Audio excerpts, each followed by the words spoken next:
Yo, what's up, everybody, man? It's your boy, Darnell YG.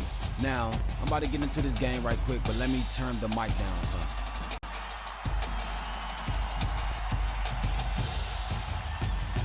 Yo, what's up, everybody, man? It's your boy, Darnell YG, man, and I'm back with another episode for a brand new alternative stream of NCAA football 14. Now, I had to start over. Why? Because, for one, the foul that I was using for the Maryland game, I don't know what's up with it. I guess it was corrupted or whatever you want to call it, whatever you want to say about it.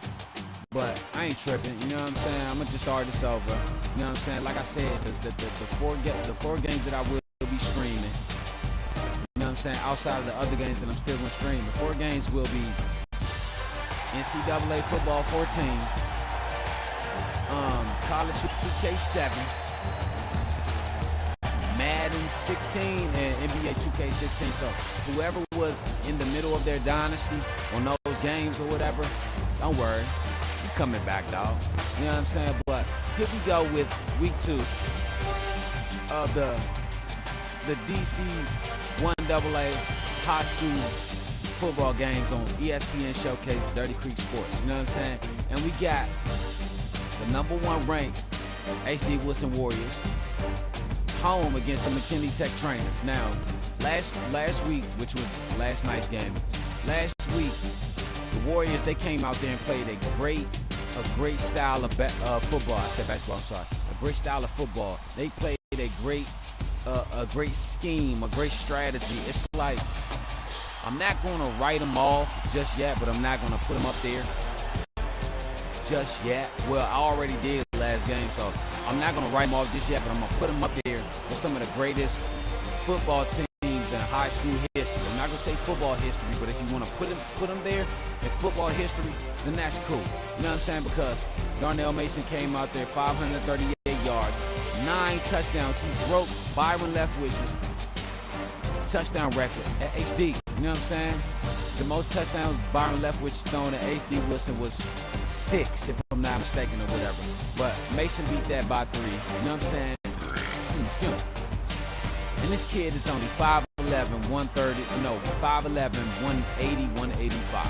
You know what I'm saying? A lot of people say he's a running back or a slot receiver. You know what I'm saying? Not truly a quarterback, but who knows? Who cares? I believe that this guy can go out there and deliver. You know what I'm saying? We're going to get into more of that. You know what I'm saying? Because we got to start this game up. But here we go, man.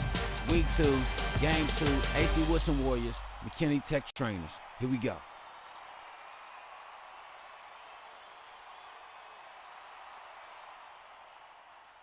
Oh, yeah, and the thumbnail you seeing right now is just I'm not going to call it a template, but it's just a startup because I didn't get to finish it.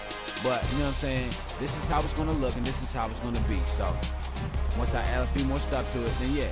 But let's get into this game right now, baby.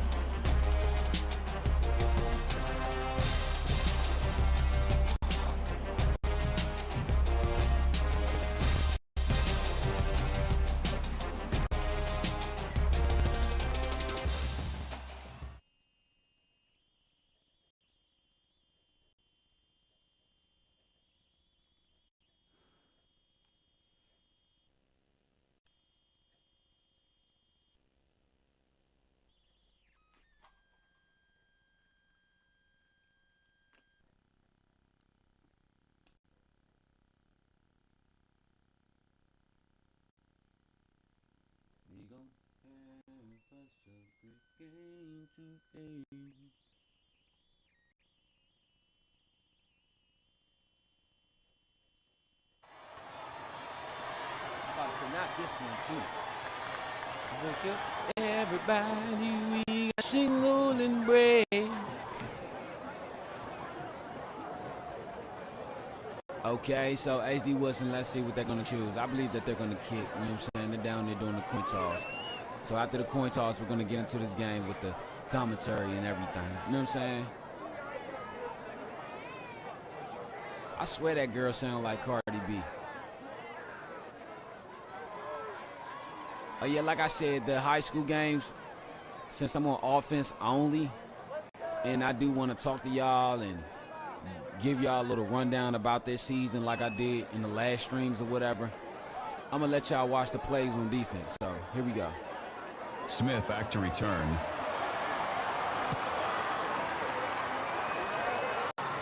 Huge kick. Smith with the return. Smith runs it back. Kickoff returns 23 yards.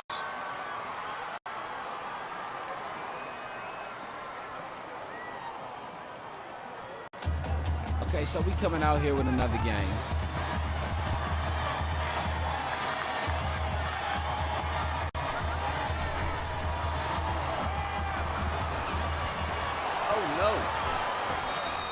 Jones with the reception. Gain of 27 on the play. First down. Now you see, just like that, plays like that. Coach warned his team before the game started about plays like that coming out of the gate. Plays like that, you know what I'm saying? They gotta make the big plays. They gotta make the plays on defense. McLeod brings him down. Gain of 9 yards. That brings up 2nd and 1. 2nd and 1.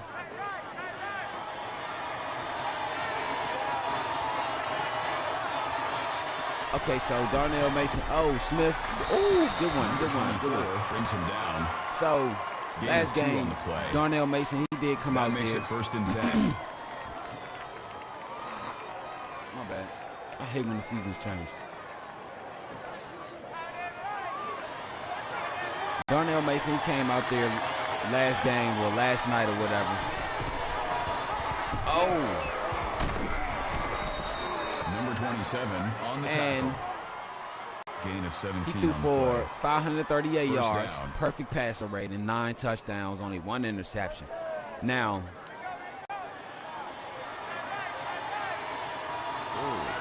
there we go.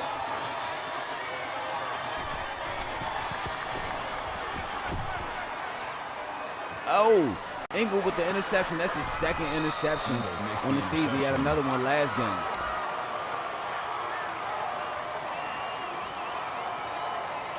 Now, back to what I was saying. I told you that on the sports shows that they were gonna discredit the 9 interceptions for, you know what I'm saying? There we go. I didn't know if the linebacker was gonna jump that, so. But they tried to discredit this kid, Darnell Mason, for junior, for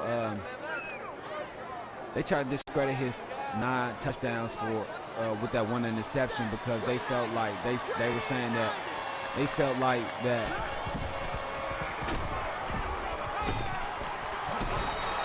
number 87. These guys should have been all on them passes because yes, he was throwing First down. inside of the defense where the receivers are breaking to, but you got to think. Don't blame the quarterback. You got to, it's not even a blame. I'm not even going to say the blame game. I'm not going to say don't blame the quarterback, but you can't get on the quarterback. You have to look at how the receivers are running their routes. You know what I'm saying? If they're running into the defense, and that's the only place he can put the ball, then what can this kid do? You know what I'm saying? Oh, good one in the flat. Hussein. Gray makes the tackle. Gain of 7 yards. That'll bring up 2nd and 3.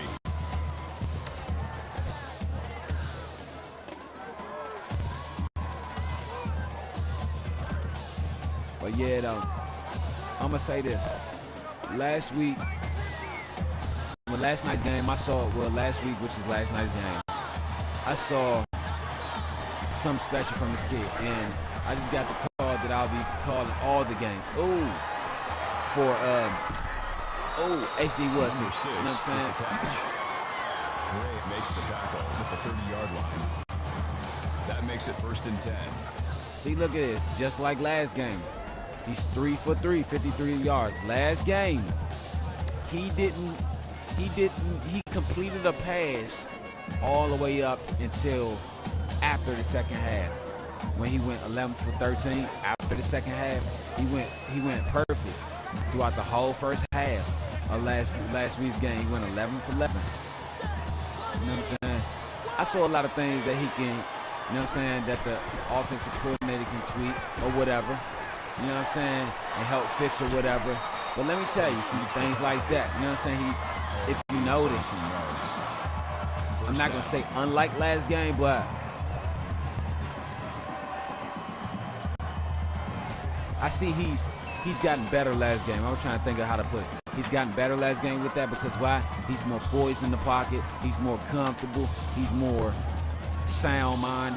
It seems like he's at peace. You know what I'm saying? It's like the pocket is heaven and the end zone is God calling him, and he's just inching his way forward. Not to use that analogy, you know what I'm saying? But that's how he looks in the pocket.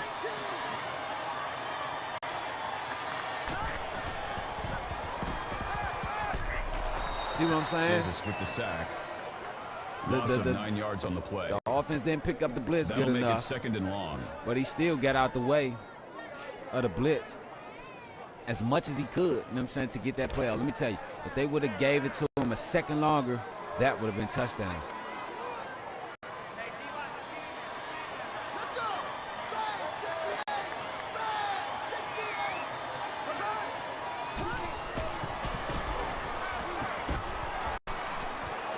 Damn, I should have threw it over top. Number 81, the intended receiver on the play. Third down.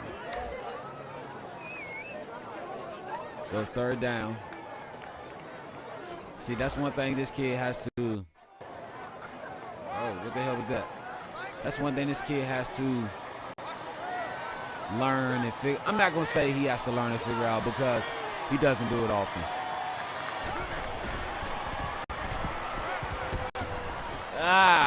Incomplete pass. It's all good, you know what I'm saying? But the intended receiver on the play. See, he has to put it where his receivers can give it to him at. You know what I'm saying? Like, what I was about to say before, but was about knowing when a man is covered. He doesn't throw it there that much. From what I see, I believe that he only throws it there when he's trying to make a play, but sometimes. Turnover on downs. See, that was the receiver's fault, like miscommunication on who goes where or who blocks where or who's catching the ball. But it's all good. Turnover on downs.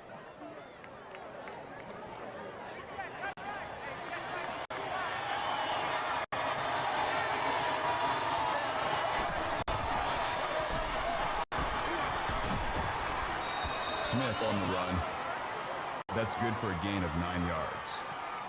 That brings up second and one. Mckinley Tech is like really handling these guys on the time of possession. Let's see if Bruiser Carter can come out there and get it underhand, because if these guys don't stop the ball on this drive, get it back, and score possession, let me tell you, it's going to be That's good for a gain of 1 yard. That'll bring I'm going to say it like this.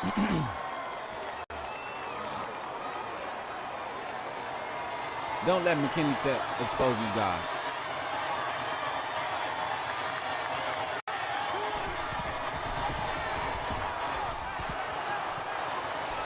See, right there, that's what I'm saying. Do not let Mckinley Tech expose these guys. Number 27. HD Woodson has the 47-yard line. one of the best defense in the city, in the metropolitan DMV area. You know what I'm saying? It's like they're in the top 5 besides T.C. Williams, DeMatha, St. John's, and, you know what I'm saying, and Spingarn.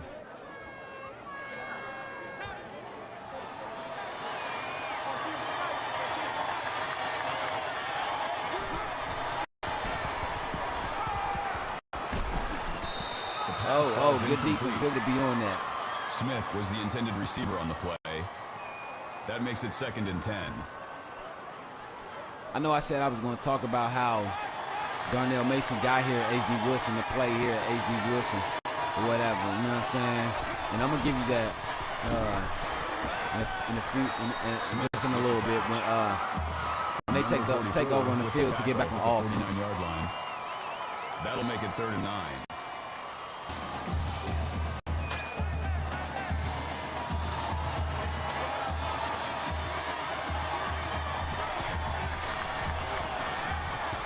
Oh, y'all got to get that. Good defense. 4th and inches, baby. Number 14. Got to convert, baby. At the 43-yard line. That makes it 4th and inches. Number 81 sets a return.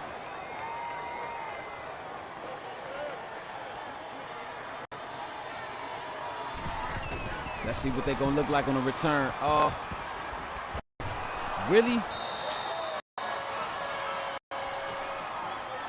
And they turned the ball over. Like, what is H.D. Woodson doing tonight? Like, come on, man.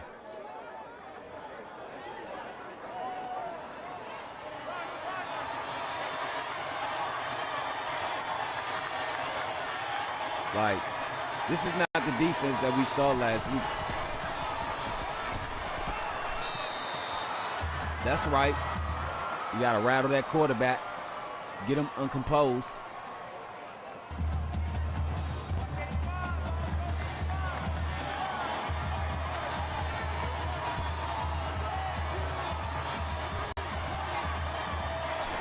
I'd like to welcome everybody to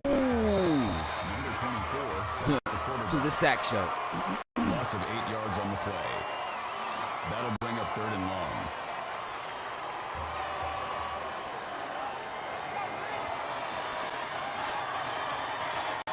But what I really was going to say, I'd like to welcome everybody to some NCAA football high school showcase. You know what I'm saying? High school football showcase, a good sack.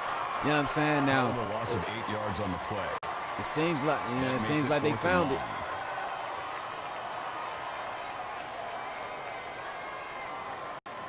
Oh, they're going for it. Let's see what H.D. Woodson's defense is going to do.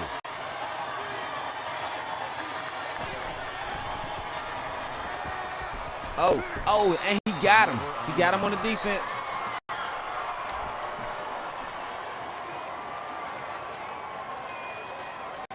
With the sack and turnover on downs, but give me 1 second. I'll be right back. I'm about to plug this Ethernet cord up. Hold on.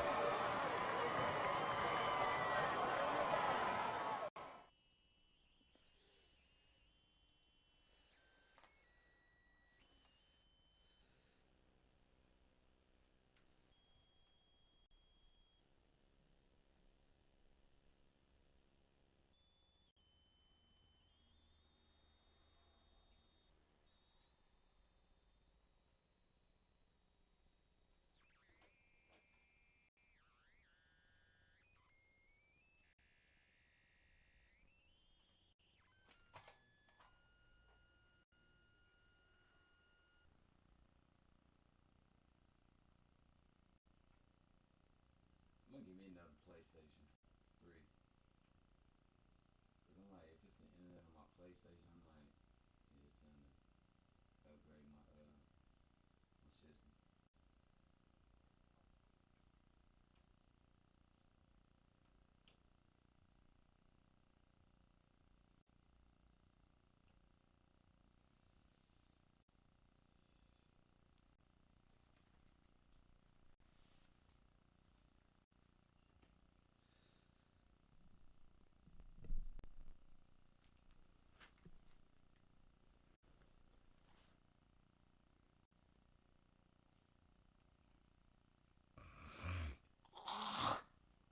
Excuse me, y'all. My bad. I'm so sorry. It's this goddamn seat. It is weather.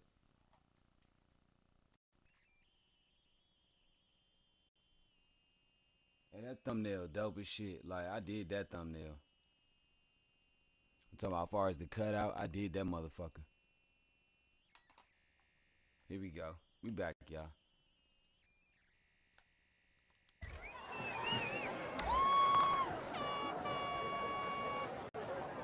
Okay, so we're back with the game now. You know what I'm saying? Back from commercial break. Before we get into what we were going to talk about, as you see that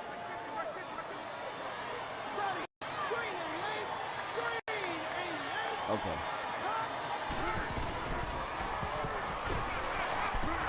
I see what he's doing now. I see what Darnell Mason is doing now. He's just trying to get the plays.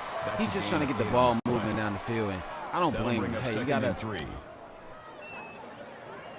You got to move the ball. You got to convert. You know what I'm saying? Got to do what's right. But you know how I like to do when I talk about something. I give you a background, backstory, whatever, and that's what I'm gonna give you. As you know, Dunbar Jackson. All right, this is all about to go together with the story we're about to talk about, and with the topic we're about to talk about.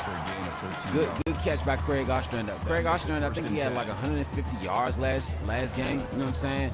And like 3 touchdowns or like 4 touchdowns. Like he was out there working, but we're gonna talk about how Darnell Mason got to H.D. Woodson, like how he ended up leaving Spingarn, why did he leave Spingarn, and how did he get there, or whatever. And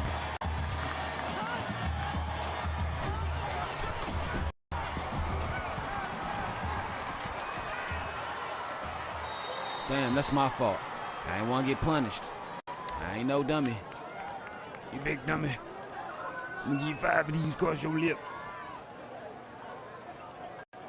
But this is how it all went down. Okay. So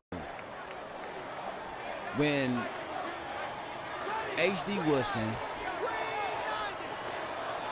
because I'm about to go with everything I'm about to say. H.D. Woodson, Incomplete. Number 82 was the intended receiver on the play. That makes it 3rd and 7. Okay, so when H.D. Woodson finalized the deal to bring Dunbar Jackson and all these guys on, because Dunbar Jackson, Nut Woodson, and Bruiser Carter were both, like, they all have coached together and been together since the start of their coaching careers. Oh, come on. No offsides. There you go, Rivero with the catch. Oh, with the conversion. That's what I'm talking about. Fearless Rivero. But when they finalized the deal and everything to bring these guys here to coach and to teach and to build here at H.D. Woodson, Dunbar Jackson, he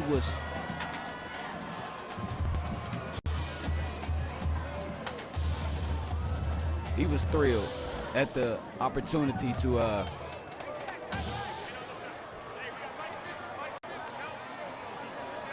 he was thrilled.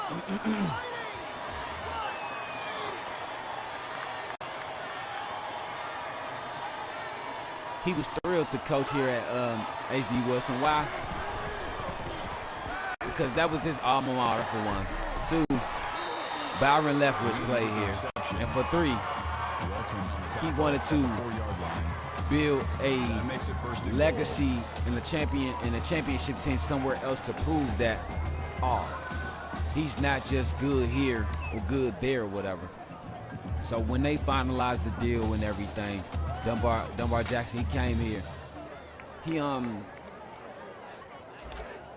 donated $1.5 million of his money to the H.D. Woodson program.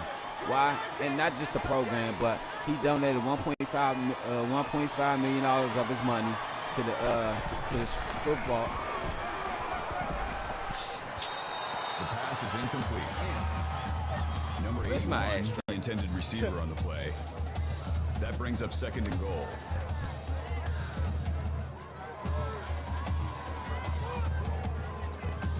But yeah, he donated $1.5 million of his money, you know what I'm saying, that he got from his businesses and everything he's done from the NFL and to all the other things that he's done, coaching and teaching and everything, because he also has a camp or whatever in California too.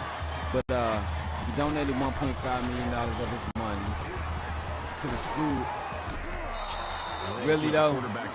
Come on, y'all gotta move around. 6 yards on the play. Y'all can't just leave him just hanging out to dry. You see, he's trying to move around and move the offense around. He's trying to move he's not just trying to, the reason Darnell Mason moves in the pocket, and I know why, because he's not just trying to move his offense around. He's trying to move the defense out of position to get it to the man, because why? He's 5'11", 180, 185. So he has to throw over big, tall offensive linemen that are 6'2", 6'3", 4, 6'5", you know what I'm saying? Maybe 6'6" or whatever. But second quarter.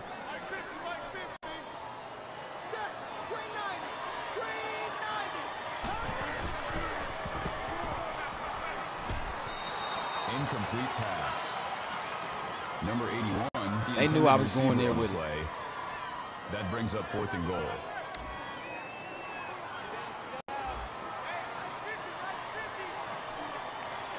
Oh, but yeah, so he donated $750,000 more to the school music programs and all that other stuff. Oh, Ostrander with the catch, touchdown.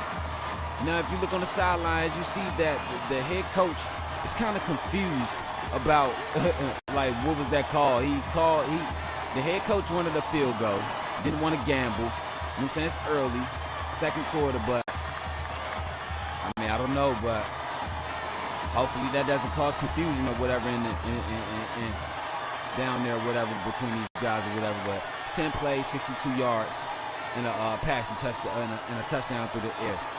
But he donated, you know what I'm saying, almost about $2 million to the school, period. You might as well say sorry, but my bad. And with the money that he used for the football program here at HD Woodson, he bought them new. As you see, they got new uniforms. 36 yards.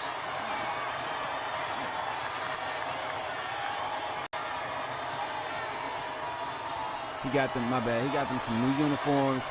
He bought them some stuff. He built a small facility on the campus or whatever for a film room and a playbook room or whatever. You know what I'm saying? And that makes it 2nd and 6. He also happened to, by him being from the area, you know what I'm saying, have a rapport. He used to be a ball boy for the Washington Redskins back in the day or whatever. He's from the area. So he talked to the owners of RFK Stadium. He got them to work out a one-year deal just for this season to see how it's going to go. To let them use RFK Stadium to play the game. You know what I'm saying? To play their games or whatever. You know what I'm saying? Because he wanted to. First down. He wanted to bring a bigger atmosphere of football to the Washington D.C. or the Washington D.C. metropolitan area, other than the Washington Redskins, the Baltimore Ravens, you know what I'm saying, Maryland Terrapins, Virginia Tech, Hokies, stuff like that. You know what I'm saying, Georgetown, whatever. He wanted to bring a bigger atmosphere than just basketball. Because Washington D.C., they're more big on basketball than 46-yard line. Football, baseball, any of these sports. So he wanted to bring this sport to the forefront of Washington, D.C. so he can get more athletes, you know what I'm saying, so he can get more athletes to come to the school. Same thing he wanted to do with Ballou and Spingarn when he coached there or whatever. He wanted to get more athletes to develop them more, to send them off to college so that they wouldn't have to be out here in the streets and doing everything. Because, man, the D.C. streets are tough. Man, they really are. Man. Let me tell you, if you're not a rapper or a ball player or, sad to say, a drug dealer or a hustler or gangbanger or whatever, you're not going to make it out there. But he's giving these guys an opportunity and a chance and another outlet in another way, you know what I'm saying, to make it. Even on the behalf of Darnell Mason Jr., because Darnell Mason Jr., he does music. He's great at it. He opened up some little studios and community centers, the Boys and Girls Club and the YMCAs around the metropolitan area, and the community centers or whatever. And so kids that love to do music and want to do music but have no money to go to the studio, they can come there for free. All they have to do is fourth down. Come near 2 days in advance, 48 hours in advance or whatever. Put your name down. Tell them how many hours you want, address and everything. And then when it's time for it, you come back with your school ID or whatever, you know what I'm saying? And then he'll lay it down, you know what I'm saying? But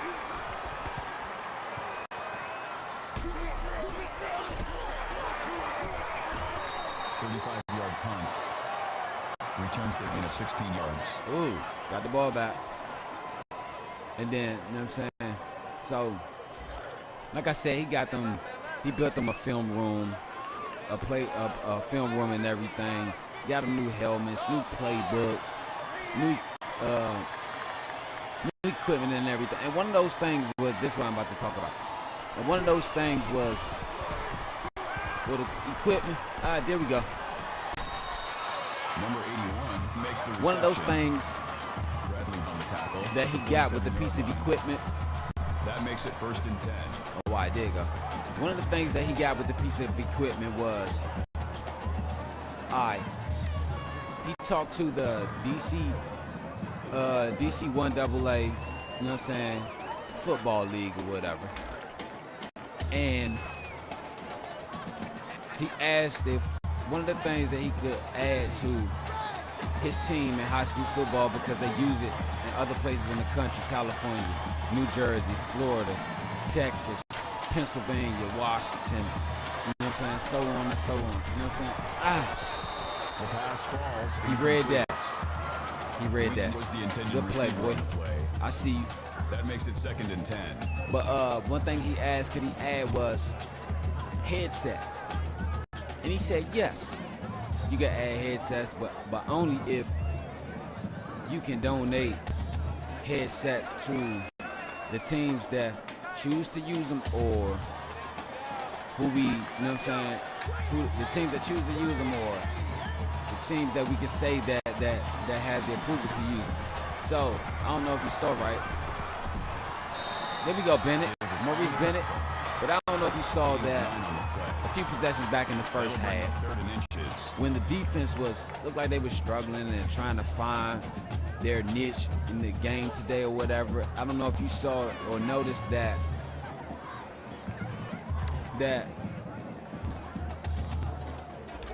while they were trying to get the defense together, Carter called one guy over, but you notice he only came over halfway, you know what I'm saying? And he looked like he was holding his ears or whatever. Went back to the huddle, because one of the things that they added was headsets, like I said, wristbands and everything. So called the headsets. I guess he called the play. They got the defense together or whatever. So now look, boom.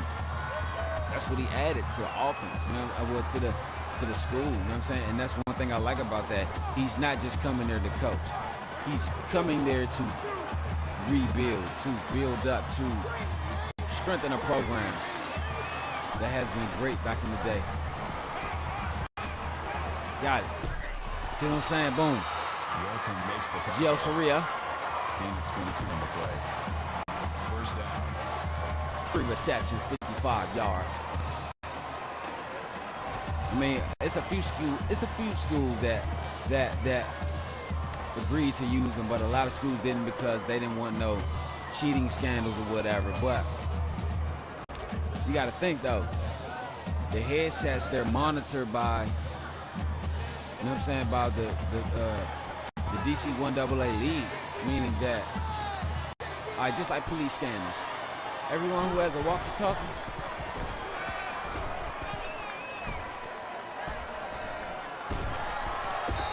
touchdown, Darnell Mason. Look at it. He's moving with his feet. Come on, bro. Like, look at that. He's moving with his feet, moving the ball with his arm. Like, they love this kid, and I see why. But yeah, just like I was saying about, just like police scanners or whatever. And I'm still gonna talk about how he got here, how everyone got here or whatever. But just like police scanners, everyone who's on that force, when you call it in over the airwaves, that precinct or the other precincts, they're gonna hear it too. So it's like that. I mean, it's not no eavesdropping or nothing, because the only person that can hear, it's like this. They don't sit and listen and monitor, but it's recorded and played back or whatever. You know what I'm saying? And the only one that has authorization to release those calls over those airwaves and those play calls over the airwaves Smith returns is the kick. DC 1AA yards. football league. So they did good with that. Like, Dunbar Jackson really thought everything out. You know what I'm saying? Like I say, he wanted to build a bigger forefront of high school football because California, Pennsylvania, New Jersey, Florida, Texas, Ohio, you know what I'm saying? They are big football towns, big football states, especially Texas, especially Florida, especially California. They are big football states, big football places and whatever. So he wanted to be able to compete with those guys or whatever. But like I said, they're here at RFK Stadium. They got a one-year deal. Oh, they only throw the option. They got a one-year deal to use the field. You know what I'm saying? That's a gain of 7 on the play. That'll make it 3rd and 5.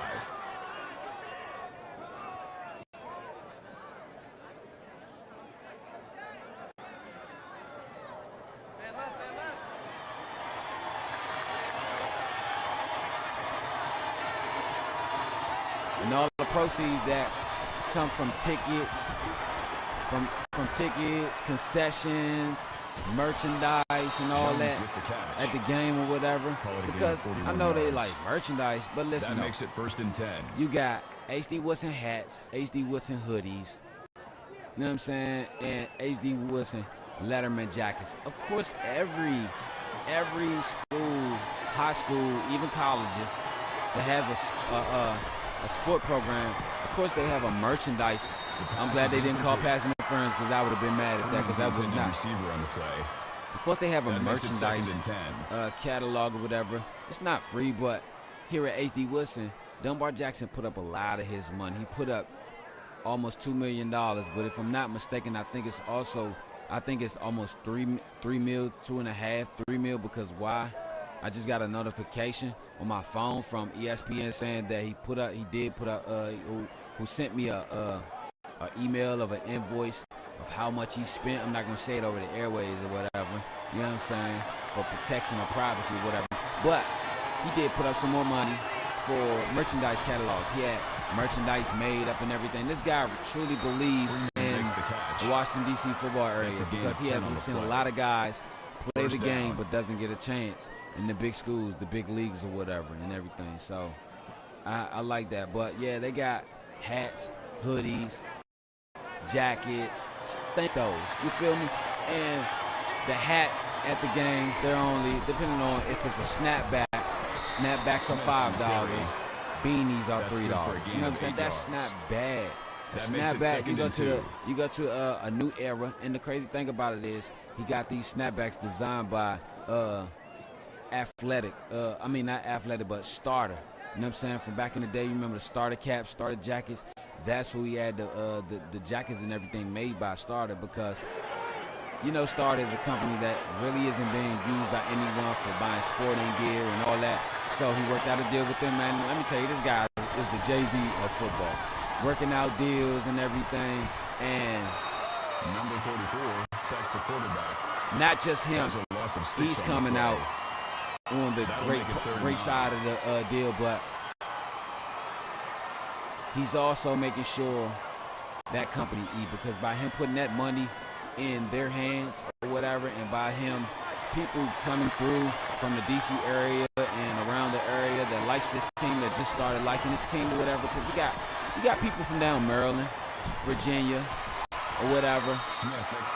Metropolitan area places too. Like, what I mean by Maryland, you got people from Laurel, you got people from Waldorf, you got people from Greenbelt.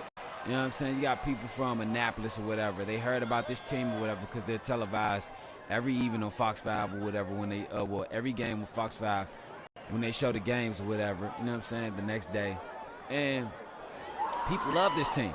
They like this kid, man. He a little itty bitty somebody, but this kid can play or whatever and everything, and they love this kid. So I'm glad that they do. So yeah, but by people buying their merchandise, touchdown McKinley Tech. About time. I mean, I don't know if they're gonna make it a good game, but it looks like it's a good game so far. But people buy the jackets and everything, the merchandise and everything, and the extra point attempt is good. By people buying it and him having his income, he still has an income to put aside to like double his money. It's just like hustling. If I put up this certain amount of money for hats, t-shirts, hoodies and jackets and things like those, I'm gonna make sure that whatever's left, because they're gonna ask you like, oh, how much you got, how much you trying to spend. You're gonna give a ballpark figure, and he worked the deal out. Like, let's say I come to the table with $650,000, right? That's what I got.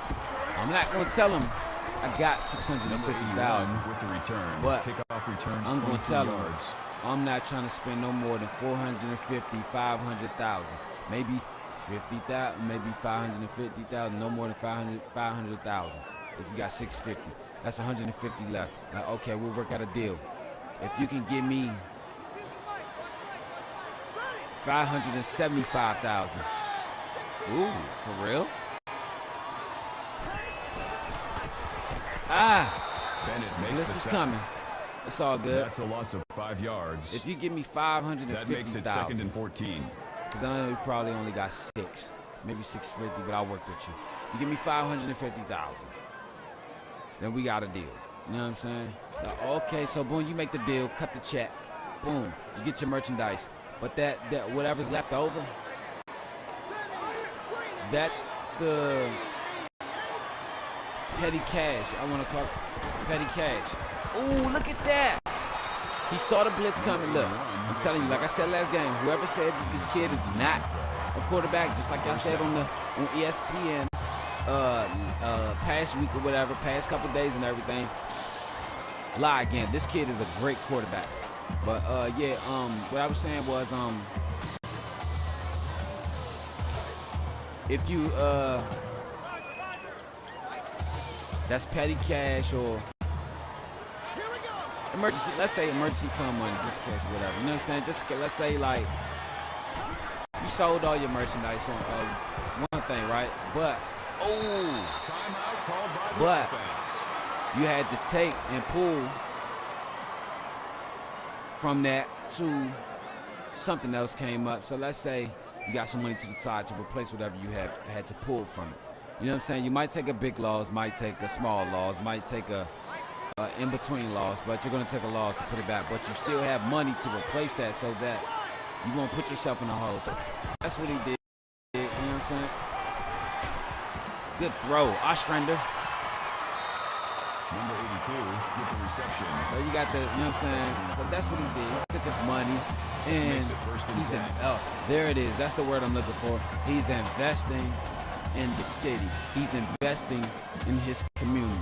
He's investing in his family, his friends, the family members, and the family members of his friends and families and close associates and everything. And I appreciate him for that. You know what I'm saying? Here we go. Red 18. There we go. Touchdown, Gio Saria. Touchdown, Warriors.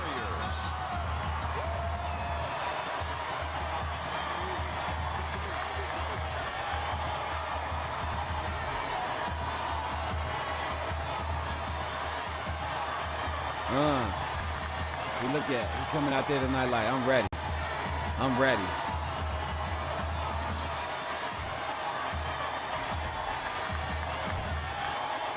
He came out there like, y'all gonna play my brand of football tonight. And from what I'm seeing from the team, I see what it is. Game 1, they beat the doors off these guys, right? They beat the doors off of Roosevelt. 72 to 27. They showed their offensive prowess and their power or whatever, right? Smith deep to return. I see what Dunbar Jackson is helping his team do or whatever. And this guy has a plan, and that's what he's doing. He's executing plan.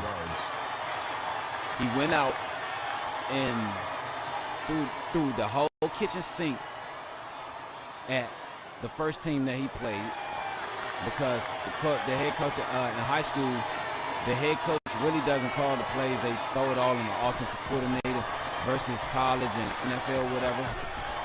But he like I say, he gave it to Dunbar Jackson or whatever. So he threw everything that he had in this playbook, the whole kitchen sink, and to see what these guys had. And I talked to him after the game or whatever, even that week. He said, I wanted to throw everything I had at these guys. Even if it didn't work, I was still going to throw it everything at them to see what works and what doesn't. First down. And I saw that everything works. Now, let's get down to seeing what works best against everyone. You know what I'm saying? So, because they're taking their time moving the ball with the offense and everything, with the quarterback and everything, with the receivers, the running game and everything. They're taking their time moving the ball because I feel that they just trying to. It's game 2. Let's see what we're up against, and then after game 2, let's see what we're up against, and then we're gonna finish moving ahead after that. Ben Jones.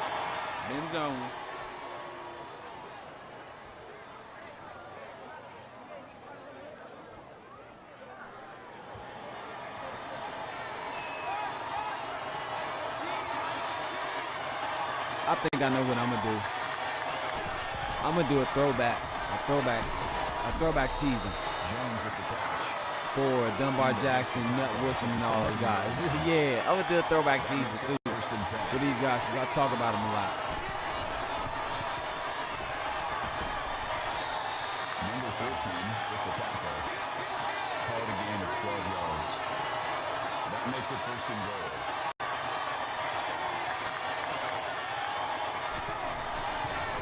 Making my way downtown, walking fast.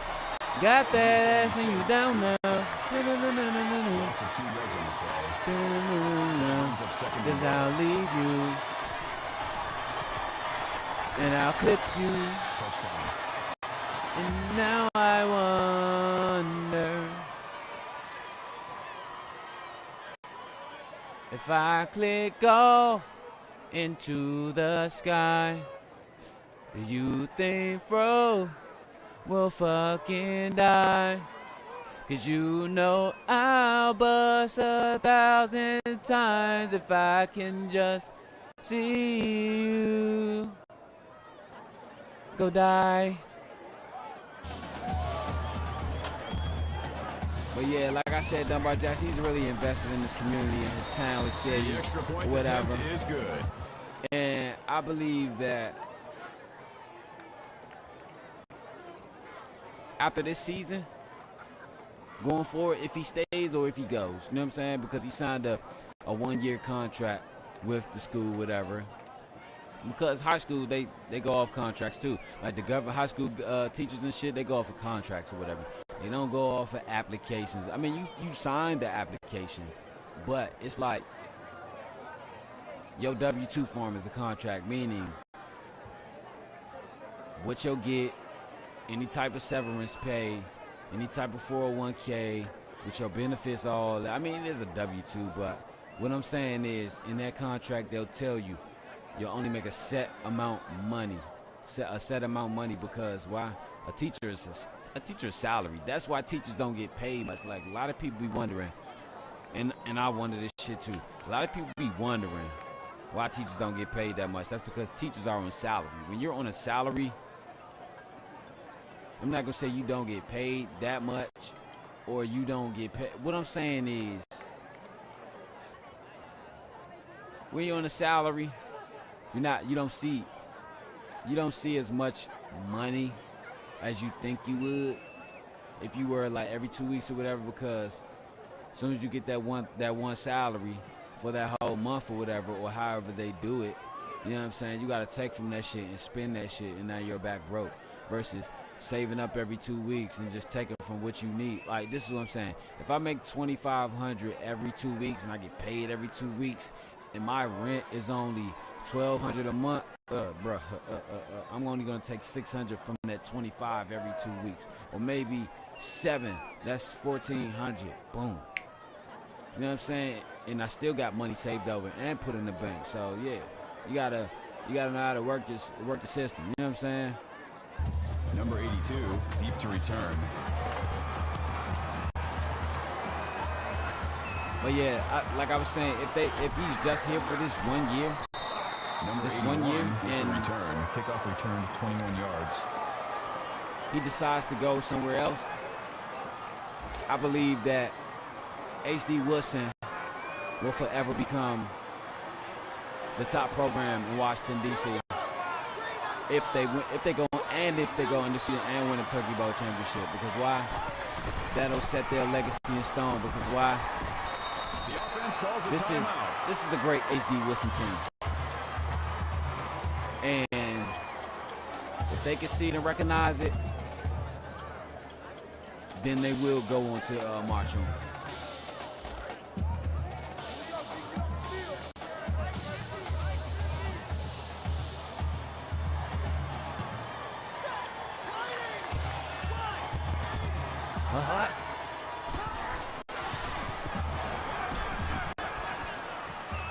That's right. That's right. He's reading the defense, putting the ball where it needs to be. I believe that he should have threw it as soon as this man was coming off the route, not after he threw it. It's one thing. That's one thing I see about Darnell Mason. I'm not going to say he needs to work on it. Just like I said earlier, I'm not going to say he needs to work on it, but tighten it up. Like, he has the type of game that a lot of people say, oh, yeah, it needs work. You could call it needs work. It needs improvement. It needs development. Yes, but his development is more of a tighten up. I saw that. His development is more of a tighten up touchdown. See what I'm saying? Bill Wilson. His development is more of a tighten up or a spruce up than teaching him the fundamentals all over again. Because this is what I'm saying. Certain people, certain guys that played the skill position at quarterback, see, like, he got to work on his time, and the guy was already breaking on this route. But I feel like that wasn't the primary route, so that's why his timing was off or whatever. You know what I'm saying? I felt like by looking at that replay, I felt like he went through his reads, he went through his progressions. First option wasn't there, second wasn't there. So he was left with a third or fourth option. And he went with it and he scored. You know what I'm saying? Like, a lot of guys that play the skill position at quarterback, I believe that when they come from college to the NFL, they try to make that transition to make that jump, or from high school to the NCAA,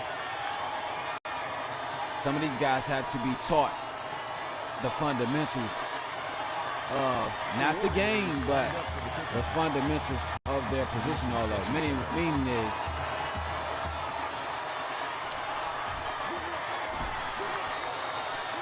if I'm a Pat Mahomes, and I'm pretty sure this is how it went, and it's halftime or whatever, and they're up 28-14. So we're going to go to the halftime show.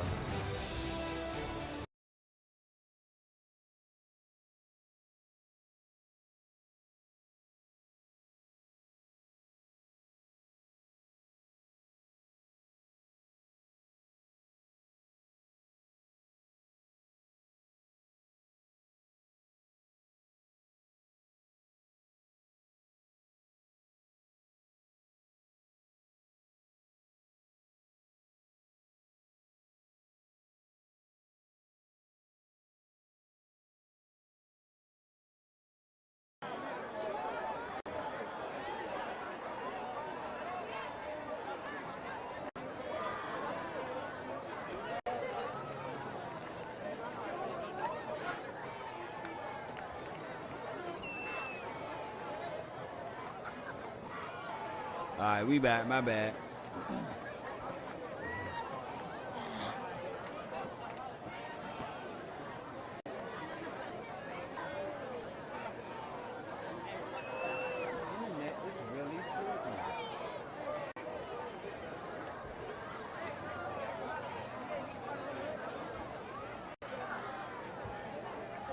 Yeah, my bad, y'all. But we back with the halftime report, about 90-second halftime report. Okay, so the score is 28-14. H.D. Woodson is up on McKinley Tech. When H.D. Woodson comes out at the half, they will receive the ball because they kicked it in the first half or whatever. And what I'm saying from Darnell Mason today, all right, this is what I'm going to say. Yes, the score is 28-14. I know you probably like, dang, what happened? Because last game, they were up at the half, what, 42, what, nothing? 28, nothing, 35, nothing? So now why is it so close? Because this is why it's so close.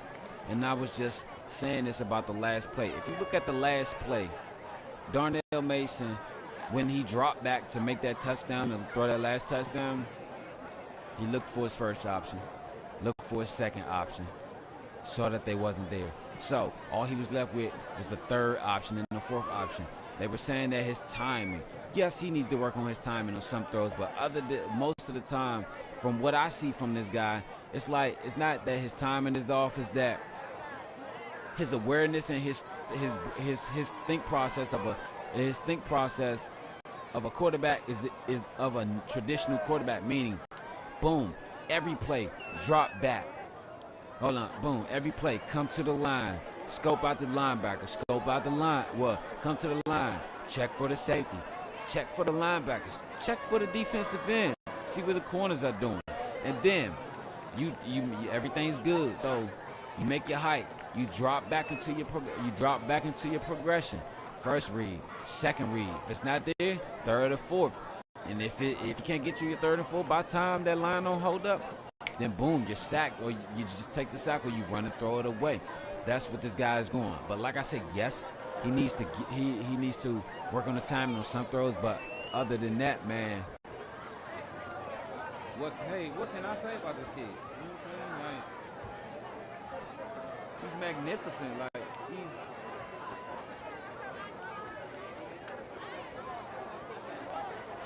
I'm gonna say this: Darnell Mason. A lot of these other guys who on this network, on these big shows that be doing the big time pro football. I know you're pros, but I'm gonna just say this: you guys are wrong about this kid.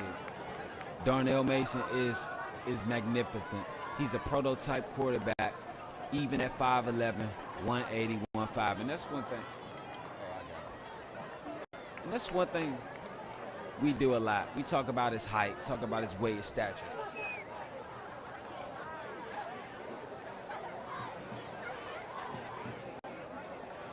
But listen, his stature, it really doesn't matter, because when he goes out there and play the game, he plays the game like he's 6'5", 260 type of guy, whatever. He goes out there, makes the plays. Even when the defense is coming, he's standing there and sits in the pocket and take the sack. And I like to see that from this guy. Like, this kid can play. So anyone, like I said, you gotta just watch how he plays. If you don't think he's a prototype quarterback for the NCAA or the NFL, then you guys must be tripping.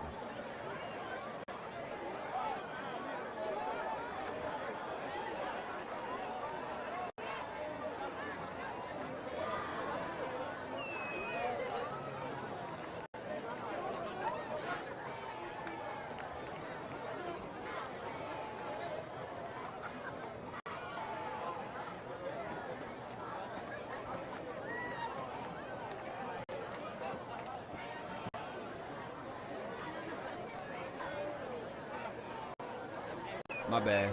Okay, so that was the halftime analysis. You know what I'm saying? I know I did a big pause, a big dropout.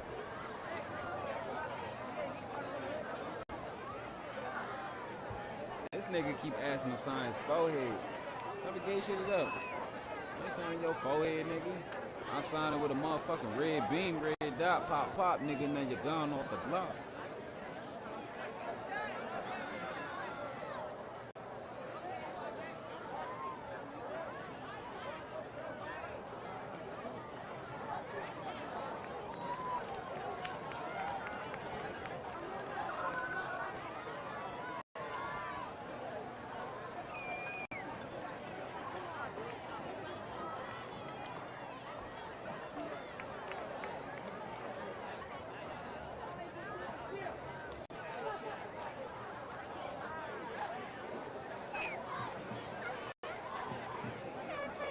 All right, so that was the halftime show, halftime report.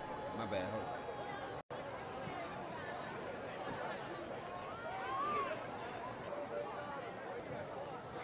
Okay, so that was the Dirty Creek Sports ESPN High School halftime showcase report from the big homie, you know what I'm saying, Ruger McFarland. You know what I'm saying? Because why? He's a straight shooter calling them shots on the football field or whatever. But we're gonna get back into the second half so we can get back to the game and talk about more of this kid, this program, and what's in store for the season. Let's go.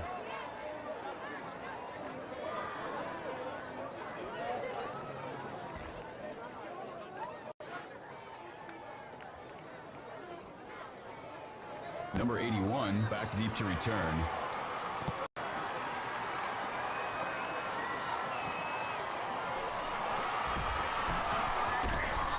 Number 81 runs it back. Kickoff return 21 yards.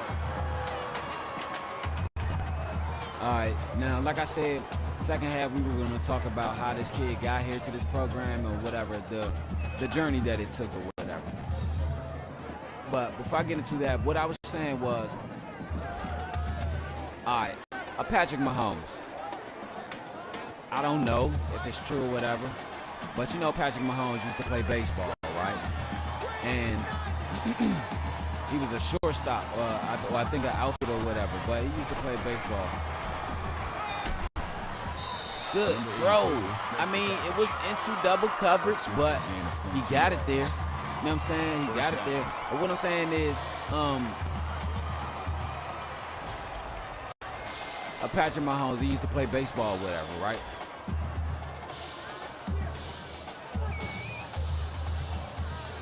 Before he converted to football. So you can see right now in the NFL, he has a sidearm throw. Because why? That's how you throw in baseball. And then he has a very strong arm, a very powerful arm. So see, look, it's progressions. First and second wasn't there, so he went with his third option. But what I'm saying is he has a very powerful arm, and he slings that, and he slings it all across the field or whatever. You know what I'm saying? Like a madman or whatever. So boom. When he got to college, he was doing the same thing. But I'm pretty sure that when he got to college, Cliff Kingsbury and all those guys that coached him,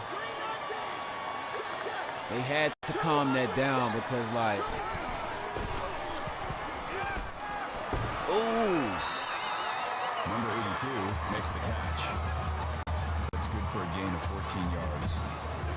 That makes it 1st and 10. I'm pretty sure that they had to get a lid on that because, like, when you get to the NFL throwing, even though he threw 50 touchdowns in his first game,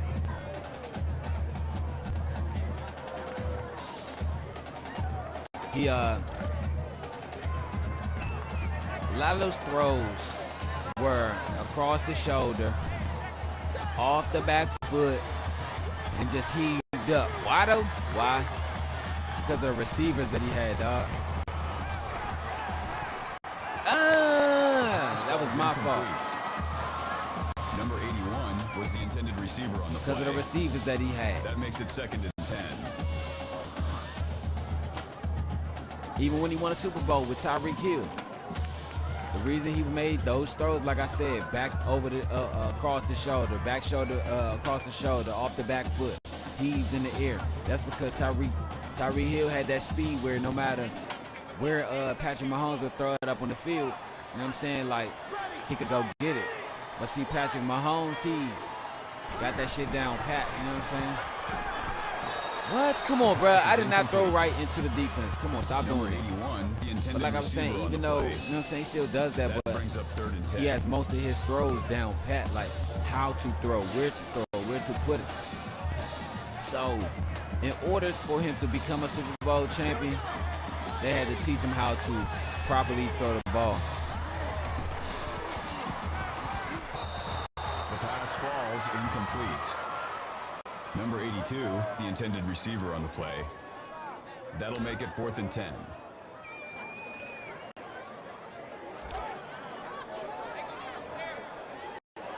Oh, they're going for it. The coach is not looking too happy about this, but hey, it's the offensive coordinator's call. Ooh, Chris Hussein. Number 6 with the reception. Chris Saddam Hussein. At the 10-yard line. That makes it first and goal. Chrissy the Black. But he converted, but coach still doesn't look happy from that conversion. But hey, I mean, you never know. It might be some problems in the locker room throughout this week. Hopefully that doesn't break up the chemistry or the brotherhood or the family that they have in there. But I'm gonna just say this: whatever was going on with that, Howard on the carry. both parties, coaches, That's a gain of 2 on the coordinators, play. don't let that brings ruin up y'all second goal. relationship. To let it break y'all up to not win a championship. I believe it was a great call, risky, yes, but great. You know what I'm saying? Like you have to have that faith in your quarterback. Darnell Mason, he's the type of guy that you can have faith in because why? If you look at this game back when they run it back on ESPN for a replay, you're gonna see right there. See what I'm saying? Look at that. He could have threw it over top of the defense, the 2 defenders, but why? You want to know why he didn't? Because it would have gave it enough air to float up and to give the defense recovery. So what he had to do is fit it in that window. That's what the NCAA and the NFL, college football scouts and NFL scouts wants to see from a quarterback going forward in their career. They want to see window passes, more window passes than catch a man out of position passes. Why? Because if you cannot make those window passes in college and the NFL, you will not win games. Because why? I'm gonna say this. College football is about explosive offenses. Yes, they're all about explosive offenses. But you do have some programs with great defenses, meaning that this game, like if you go up against a team with great defense, your game is not going to have to be about offense. Your game will have to be about defense primarily. Offense, scoring the ball, yes, you have to move the ball, have to control the clock, have to put points on the board, yes. But if a team is sound defensively, you know what I'm saying, on the other side of the ball, then you're going to have to make your game about defense.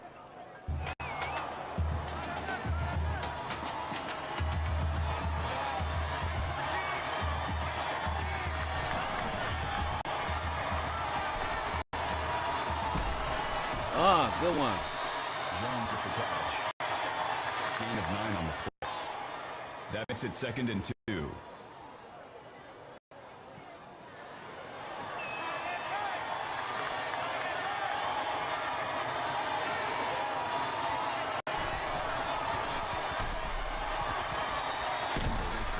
So we're about to get into the 9 yards. First down. The whys and everything. Okay, so this is how Darnell Mason Jr. ended up playing quarterback at H.D. Woodson for his senior season. Okay, first 2 years Dunbar, he played basketball. Reception. Gain of 3 on the play. Okay, first 2 That'll make years it at 2nd Dunbar, and he 7. played basketball and he played football. It was no, he didn't play football. I apologize. I'm sorry. Both years he played basketball, right? So boom, won a state championship in basketball. Both years, freshman and sophomore. Then he wanted to transfer. To Spingarn, which he did. Wanted to play football, but they wouldn't let him on the team.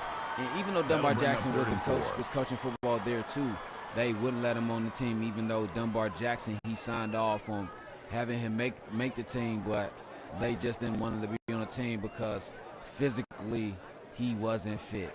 Short guy, small guy. Like, let me tell you, this guy Darnell Mason, he's 5'11", 180, 185. And they just said this in the halftime show. I talk about his stature. He's 5'11", 180, 185.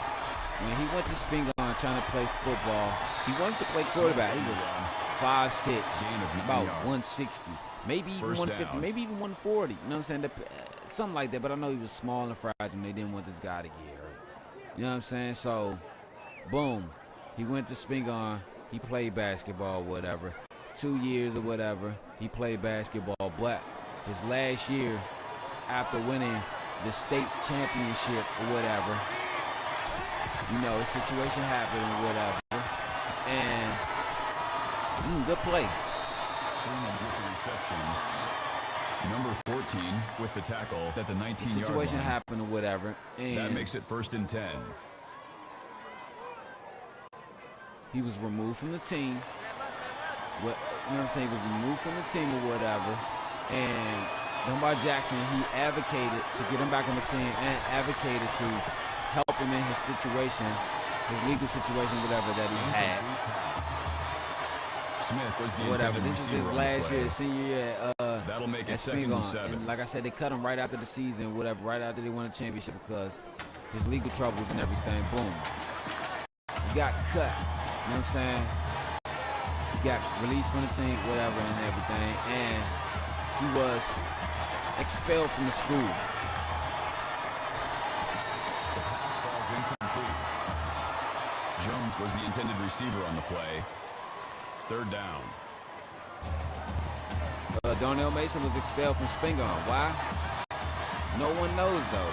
But this is why Dunbar Jackson advocated on his behalf and everything, because he was expelled for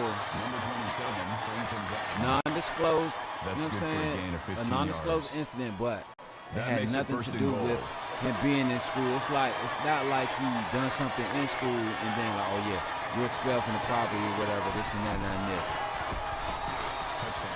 Excuse me. Touchdown, Mckinley Tech with the run, 35-20 now. They kicked the extra point, but he was removed from the team and expelled from school, whatever, and everything. So the kick is as good. Dunbar Jackson advocated and whatever, and took his back or whatever, and had his back the whole ride. He had his back since he was young. He knew this kid, him, Bruiser Carter, and Nut Woodson. They knew this kid since he was knee-high to a grasshopper, dog. And so they rode for him. Number 82, deep to return. Spingarn didn't like it. You know what I'm saying? The school Spingarn didn't like it because they didn't want it. They feel like what they was portraying. What I'm saying is they felt like the image that Mason was portraying to people wasn't the ideal image of a Spingarn alumni. Let me tell you, Darnell Mason, his mom went to Spingarn. His aunts went to Spingarn. His uncles went to Spingarn. His cousins went to Spingarn. Like, come on, man. Like,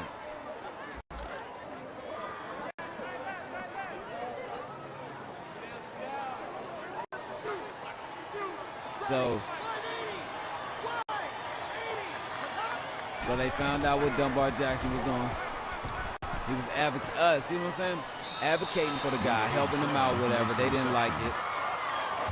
They gave him a choice. Actually, not a choice. They gave him an ultimatum to remain silent or leave the team and continue to support Darnell Mason. So Dunbar Jackson, he left the team. This was because the championship game was in December, right after Christmas. Yeah. Right after Christmas. No. Yeah, it was right after Christmas. It might have been January. I can't remember. Ooh. Stronger hands. That's what he needs. Number 81, the intended receiver on the play. That makes it 2nd and 10. Dunbar Jackson left the school. I think it was like in January, February, right after the championship game. It was around that time, after Christmas or like around January, February, whatever. He left the school, wasn't working for a minute, went back to LA, was teaching in his little football camp, teaching in his football camp and everything that he has, making money and everything. So 1 year, so not 1 year, but on the tackle. so spring break came, right? he held a spring camp or whatever. Darnell basically he attended that too or whatever. You know what I'm saying? And guess who was there? Byron Leftwich. He came to check it out, came to holler at Dunbar Jackson. So Byron Leftwich, Dunbar Jackson got to talking and everything. And he was asking about the situation, whatever. They were talking about the situation. And make a long story short about that, he told me, man, look, man, I got you. You know you a homie. I'll put in a call at HD. We need to get back to dominance and prominence. I know you can help us. So he made the call, put in the call, met with HD Woodson. HD Woodson hired him. You know what I'm saying? Hired him as an offensive coordinator, assistant head coach. You know what I'm saying? So he brought in Bruiser Carter and Nut Woodson to help him call plays and help him with the defense or whatever. So he came in. So summer's coming. He asked Darnell, where you going to school at? He wasn't going to school nowhere. You know what I'm saying? Like, no DC school wanted to take him, so he was about to. So he enrolled in school out in Maryland, PG County, Suitland, Maryland, whatever. Suitland High School, whatever. So he was going to play quarterback. They let him play quarterback there. They okay, cool, you can play quarterback. I like your game. That makes it because he made a decision. He was like, I don't know, but I know I want to play football because, like, the outlet and the physicality to release all that anger and that hostility and that rah-rah and that pent-up anger that he be having and everything. So he was like, look, man, look, I just got a job. Me, Nut, and Bruiser. We got a job at HD Woodson. Come play football for us.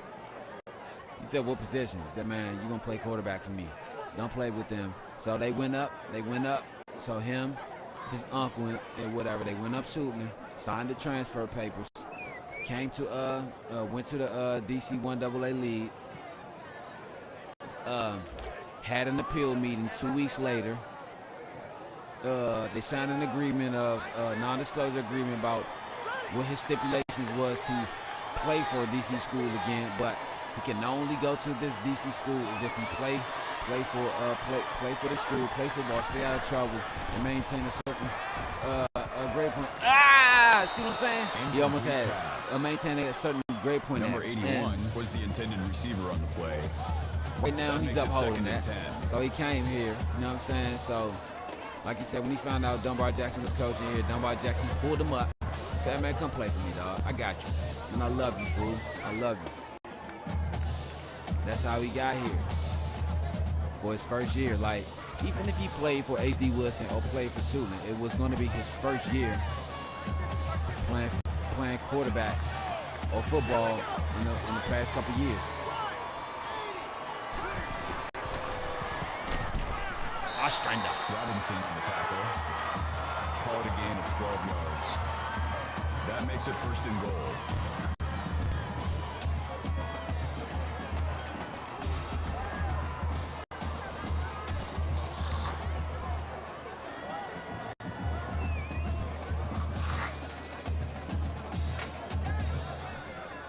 Yeah, run that ball.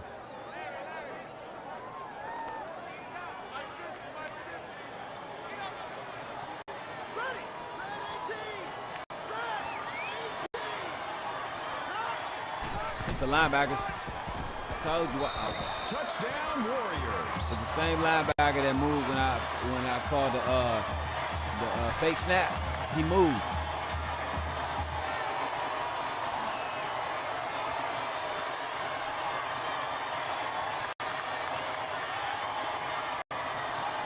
That is why I call fake snaps a lot. You know what I'm saying? I don't know if you ever saw me play or whatever, or saw my videos or whatever.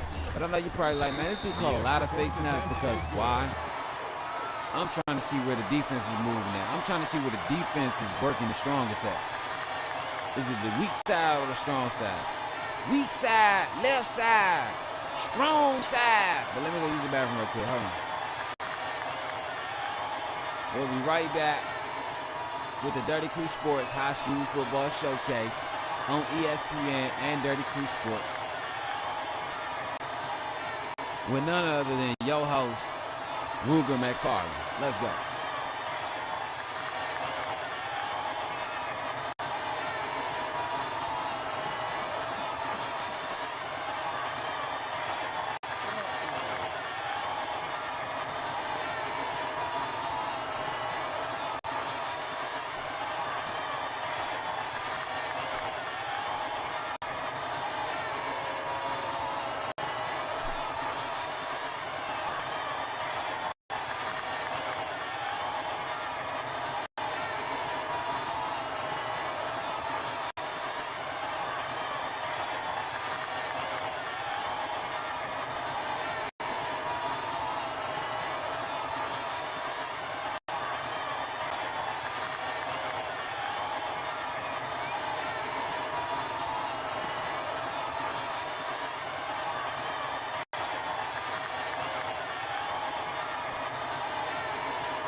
right, y'all, I'm back. Here we go.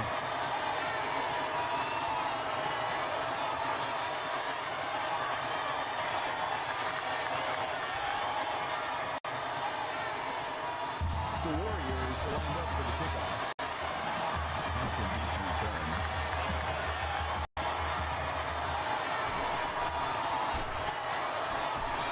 Hamilton with the return. Kickoff return 23 yards. All right, so we're already here. We're here already in week 2 of the high school football, you know what I'm saying, showcase or whatever. HD Woodson against Mckinley Tech, Washington, D.C. area. Smith carries the ball. Varsity That's a team, gain of whatever, 9 you on know the what I'm play. saying? That brings And up 2nd and 1. I already see promising play from this, from a few guys, a few of these kids on the field, whatever.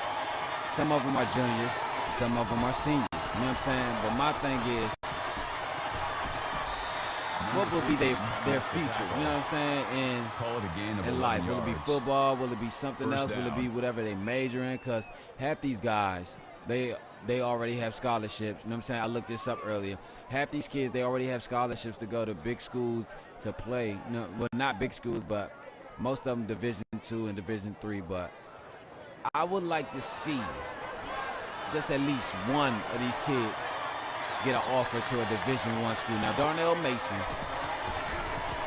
he said he wants to go. Oh, good pass. He said he wants to go to Maryland. His college choices are, his 3 Gain of college 11 choices yards. are Maryland, First down.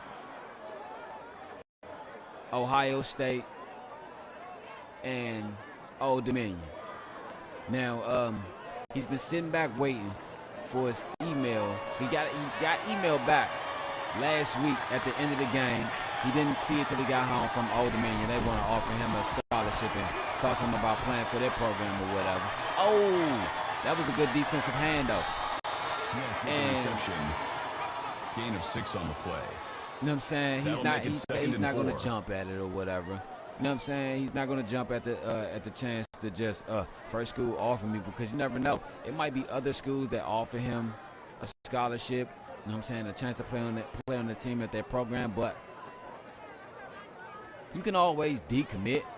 But he said he doesn't want to commit, then decommit, and then commit somewhere else, and might end up decommitting there and going somewhere else. He wants to weigh his options and figure it out. You know what I'm saying? He wants to, the program that he wants to choose, he wants to be all in for these guys. He wants to be committed 100% to these guys. He wants to win a national championship. I asked him. He said, "What?" I said, "What are some of your plans when you go to college?" He said, "Well, to play football.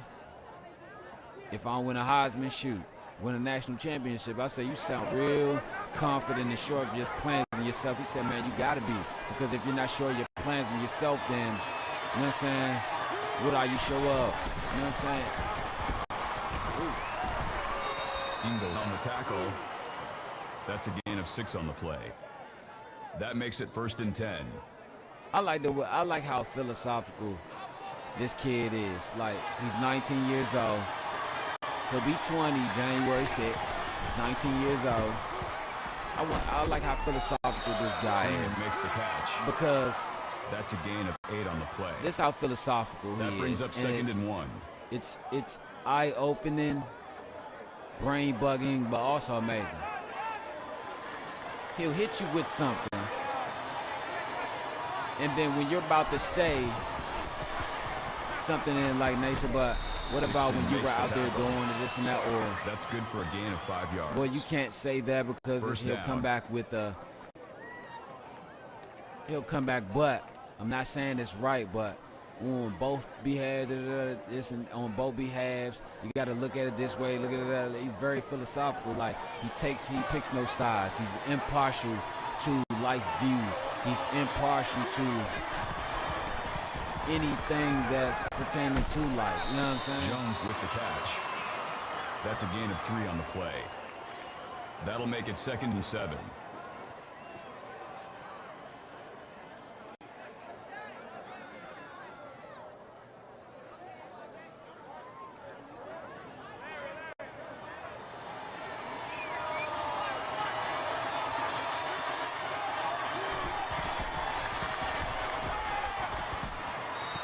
touchdown.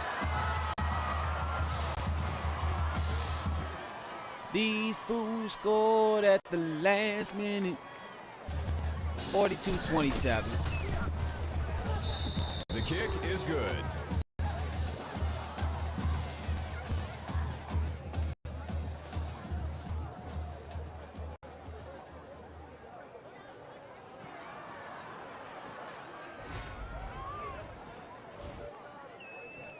Okay, so that was the end of the third quarter. We're back with the start of the fourth quarter. You know what I'm saying? Kickoff.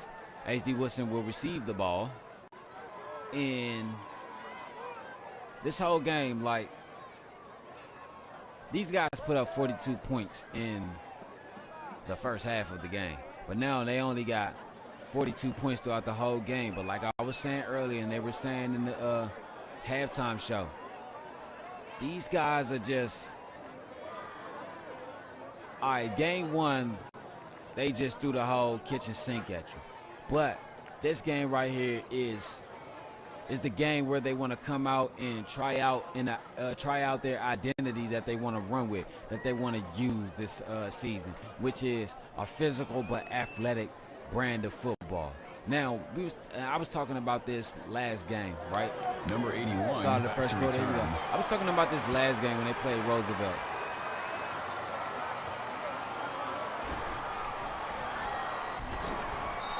Number 81 returns the kick. Kickoff returns 26 yards. If this kid is going to go to college and play football, or the NFL play football and be successful, you have to put this guy. You have to put this kid, I'm going to stop saying guy until he grows into that grown man. You have to put this kid into the right system, right program so he can learn. He wants to learn. Like, he has that itch to learn. He has that learning bug like. 34-yard line. First down.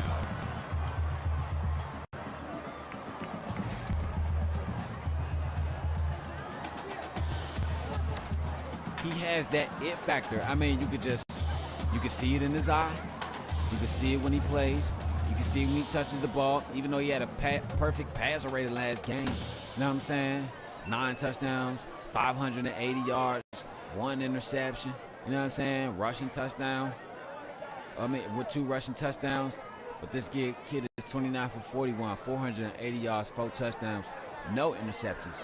I mean, if you want to say on the football aspect from stats and performance, this performance is better than last. You know, you're probably like, how? He only completed like 69, maybe. See what I'm saying? Look, put the ball where it needs to be. 69, he's completed about 69, 70% of his pass. So what? That's great. You know what I'm saying? Last game, I think he completed about 85% of his passes. This game right here, he's completing about 69, 70%. So what? But look at this. He's almost at that 500-yard mark again with what? 4 touchdowns and no interceptions. Like, I'm going to say this. Throwing 9 touchdowns. Well, yeah, I know. Matter of fact, actually, he threw them 9 touchdowns. Throwing 9 touchdowns, it's not as good as throwing 4 touchdowns and no interceptions. Damn. With the sack. He lost his footing. Of 7 yards. It's all good. Cal Miller with the tackle. That'll That's his first tackle of the night. long. Cal Miller's been quiet. That's one of the big names from the D.C. area that's going to go on to play football on the Division I level. You know what I'm saying? He's going to go to Virginia Tech to play football. But what I'm saying is, I know they probably like, bro, that's 9 touchdowns. So what? But between those 9 touchdowns, out of all those 9 touchdowns, he should at least threw 4 interceptions. Just like today, threw 4 touchdowns and no interception.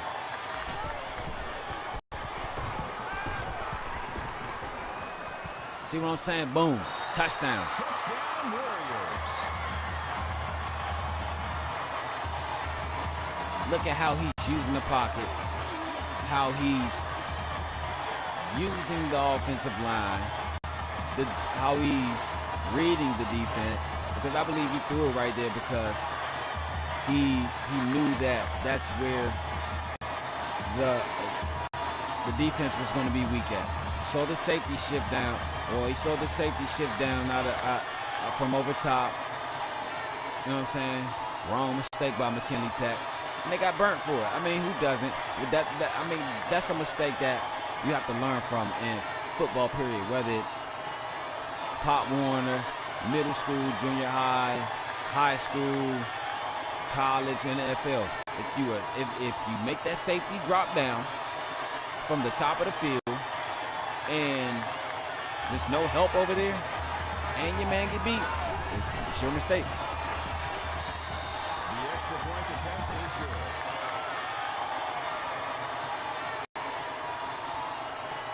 49-28, they up.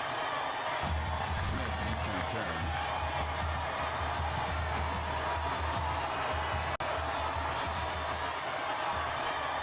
Oh, Sam Darnell back at practice. Smith returns the kick. Kickoff returns 24 yards. Oh, prime example.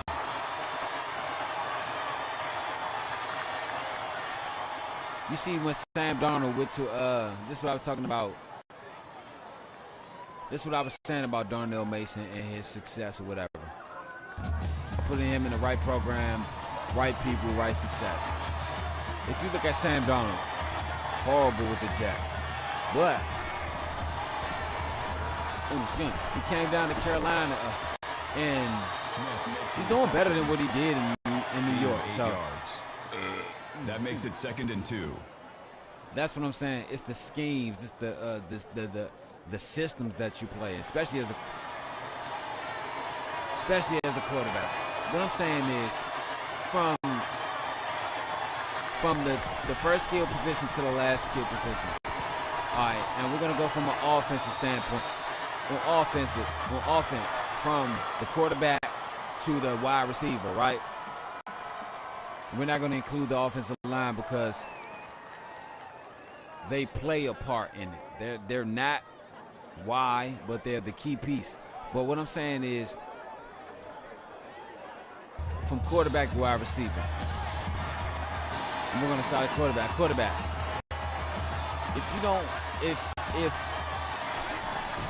If your quarterback, Number 27 hit the tackle. No gain. with a certain skill set, which is what I'll say limited, not limited, but all right, let's take it like this from the start quarterback. Warren Moon. He played in a run and shoot. You know what I'm saying? Which is a run and gun offense. Let me tell you.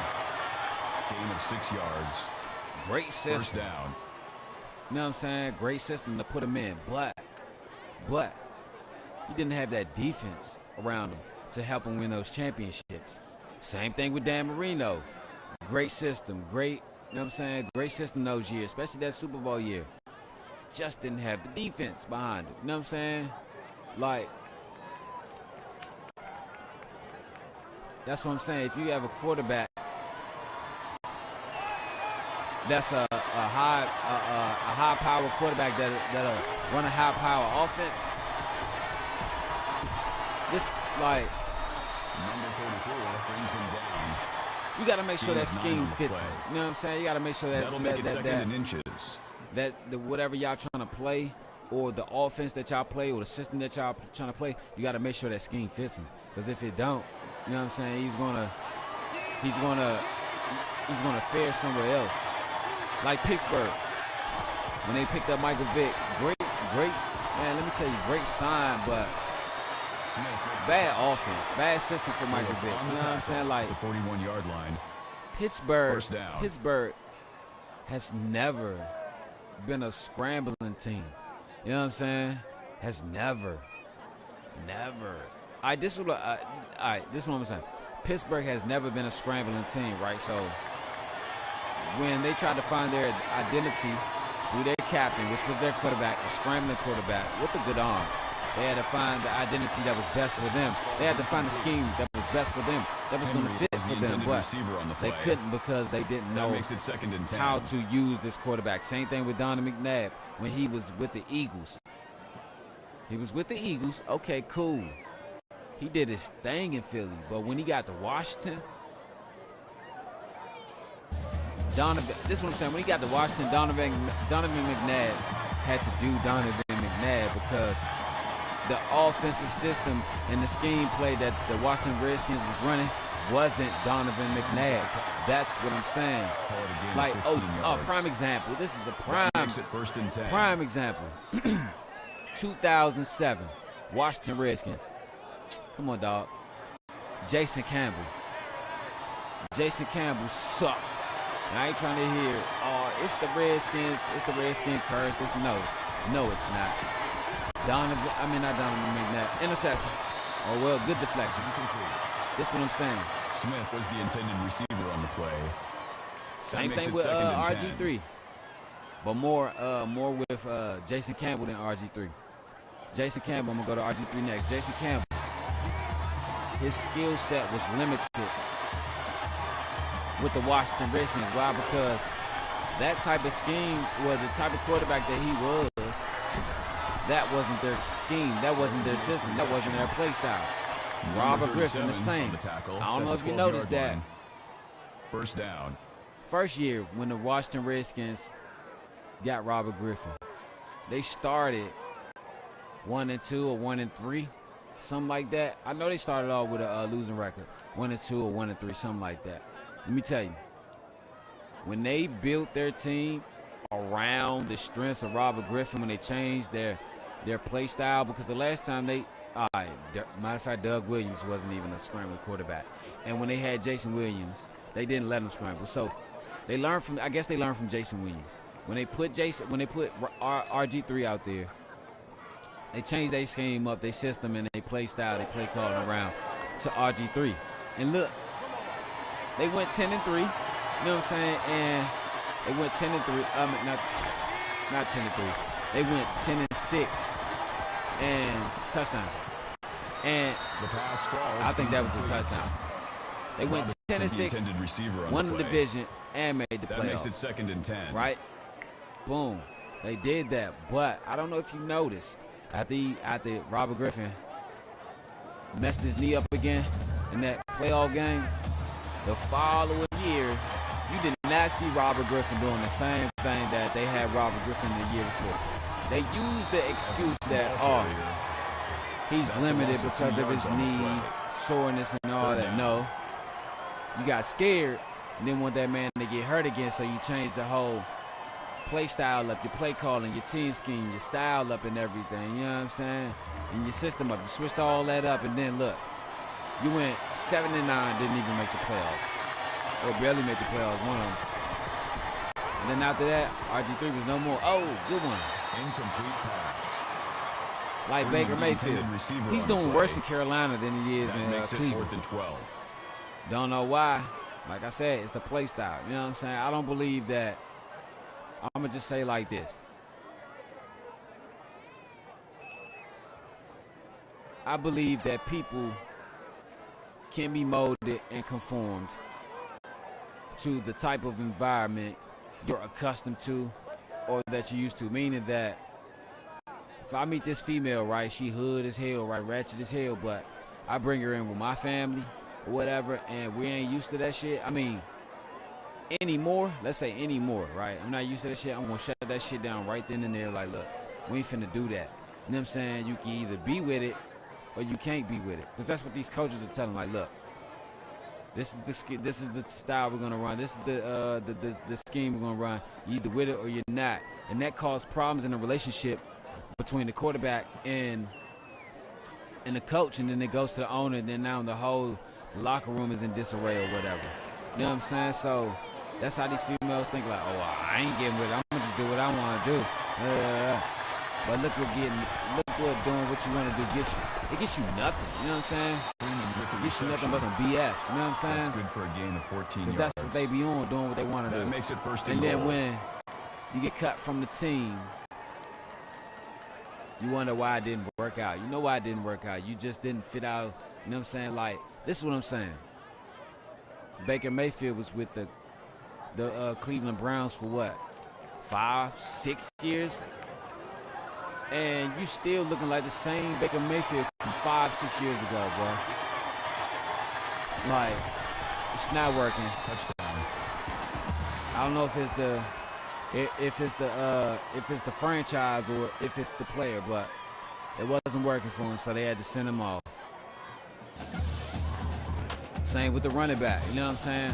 Are you a power runner or are you a speed? Are you a power blocking team or a speed blocking team? That depends on the type of wide receiver you had. Running back you had. Wide receivers, the type of offense that you run with your quarterback. Meaning, are you a run and shoot West Coast spread pro or a spread offense? Because a pro offense is more like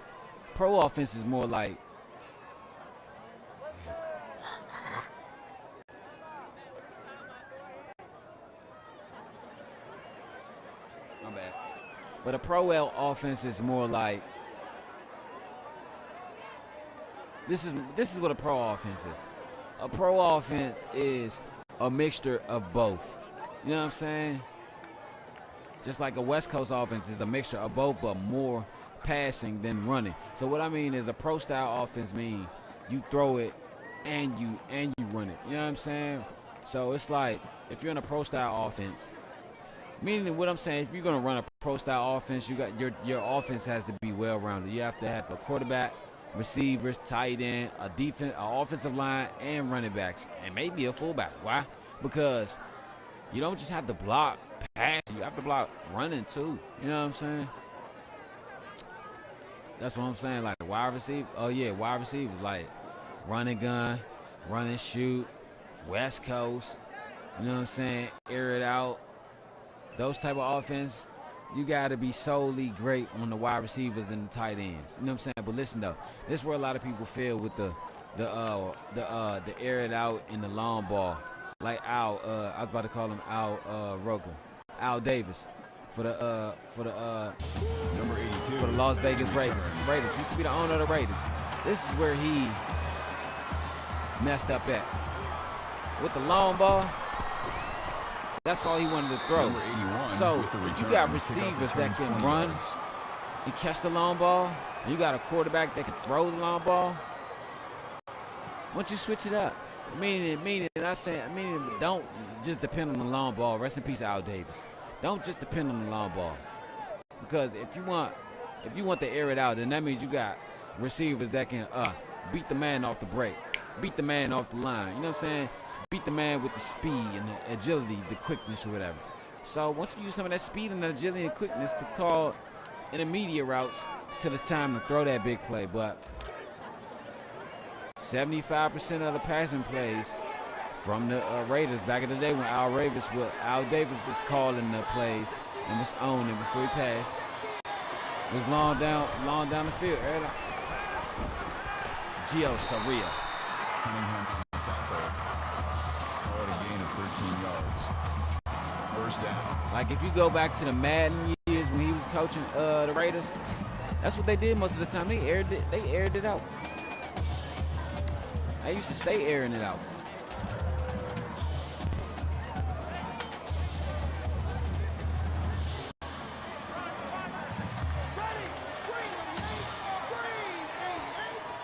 Then I looked down, she was fat in the front. I asked how long, well about 7 months, or how time flies when you're having fun. She said, yeah, but the damage is done. Walton brings him down at the 47-yard line. That makes it 1st and 10. Where you been? On a little vacation. Oh, by the way, congratulations. I'm the lucky man. I don't have a clue. Then she said, the lucky man is you. I dropped my brew.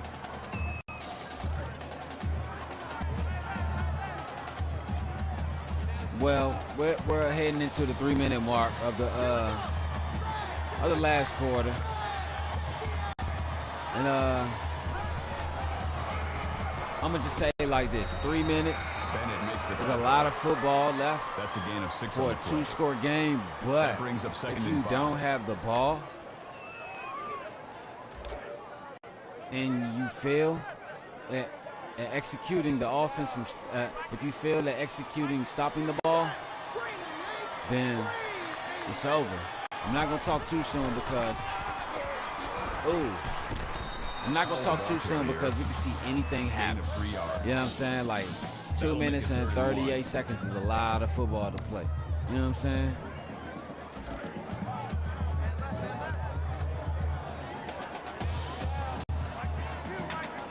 You know one thing, I love this dynasty. I love the high school mode, but one thing I don't like about it.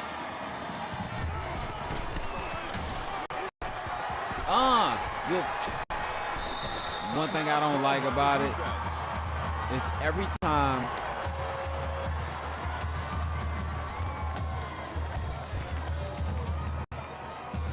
that's the offensive line coach. He coaches the offensive line and defensive line.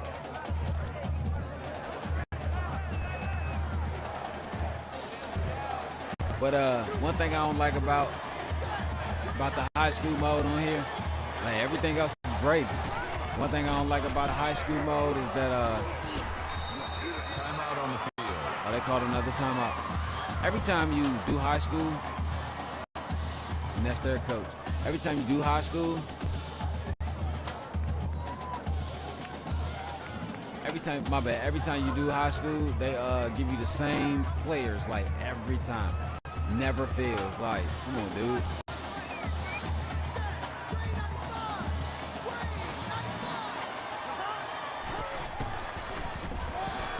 Ooh. Timeout on the field. Get out my way.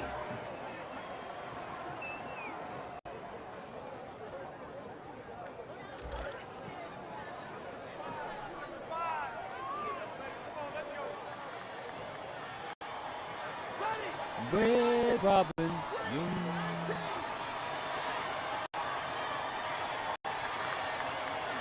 phone right there. About to say my phone in time. Wynn makes the catch. Call it a gain of 572. First down.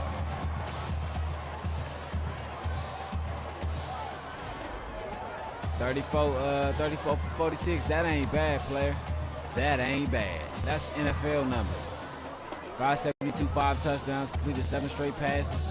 Those are NCAA NFL numbers.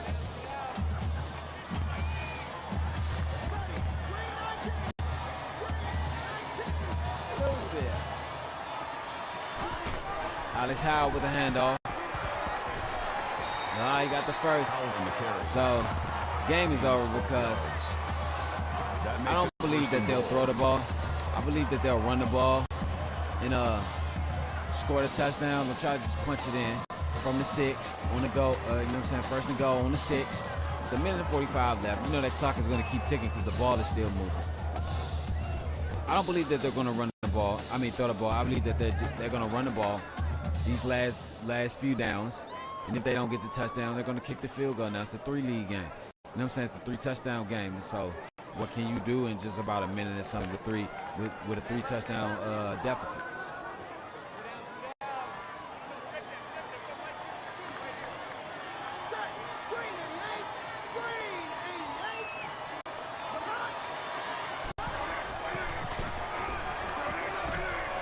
On the run. That's good for a gain of 3 yards. That brings up second and goal. Hey, you know what's crazy? I'm going to say this, right?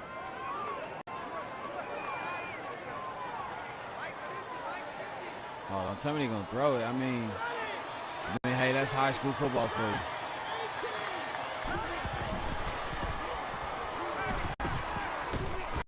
Ooh. Touchdown, Warriors. That's that baseball throw.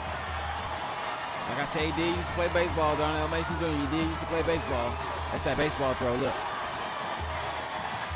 And then I'm going to finish saying what I was going to say. Look. He planted his feet when he threw it instead of just running and throwing it, just throwing it off the run.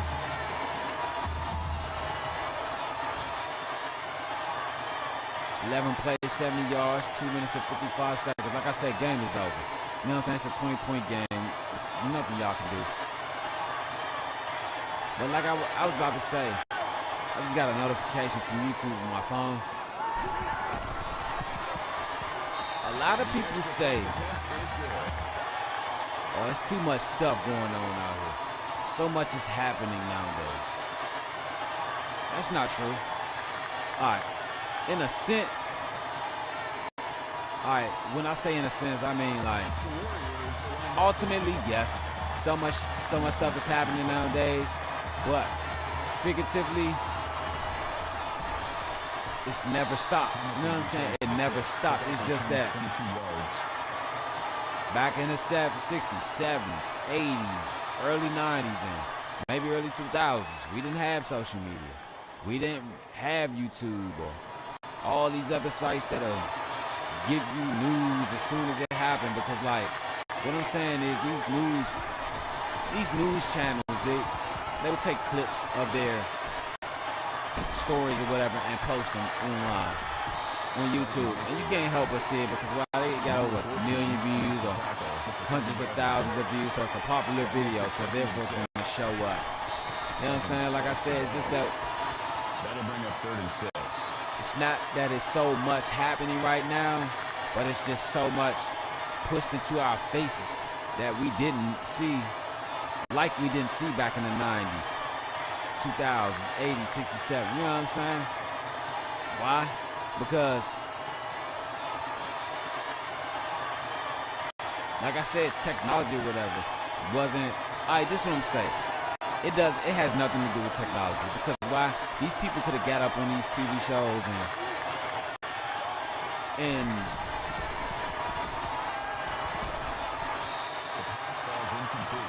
give you these facts and details about these things happening. You know what I'm saying? Because it's 20, 30.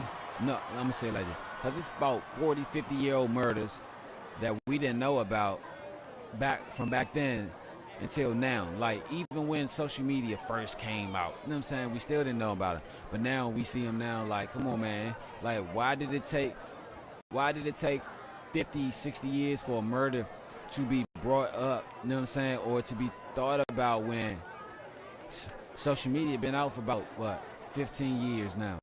See what I'm saying? Buckley is in the punt. That's enough time in between for y'all to bring it up. But what I'm saying, like I said, they're throwing it in our faces too much. Unlike before, because what I'm saying is, this is what I believe.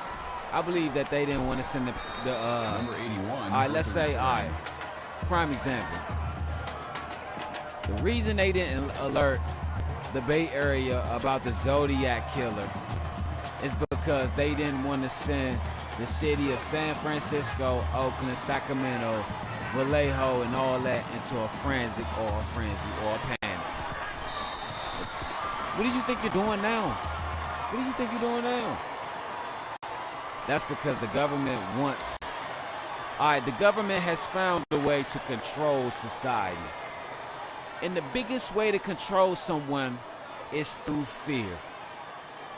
Why do you think the Bible was created? Not saying God isn't real or whatever, but they say that's why the Bible was created, to control man. But the only way you can control man is through fear. You know what I'm saying? That's the only way you can control man. It's through fear. 56. You know what I'm saying? So what I'm saying is, 35. the government finally figured it out. Since the plan was drummed up from the beginning of the time, and that's the end of that game. HD Woodson beat the brakes off of McKinley Tech. Shout out to Darnell Mason, player of the game. You know what I'm saying? Thank you for attending today's ball game. Please drive home safely. But this is what I'm saying. They finally figured it out because they look at it like this. With all this stuff going, why you think, all right, bro, why you think, let me ask you a question. Why do you think, all right, if the government could crack down on cyber hackers and spam like these, and all that, why can't you control gun violence in our country? Why can't you control violence in our country, period? They don't want to control it. Why? That's what they found. They figured out that this is what I believe. I believe that the government figured out that by letting all these people see what's going on in this world, it's going to keep them in fear. And being in fear means either in the house or going to work, meaning that, this is what I'm saying.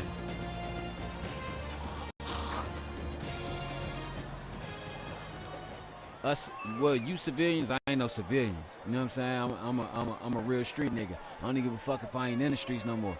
I'm a real street nigga. What I'm saying is, you civilians, I had no rushing yards. Oh, I ain't tripping.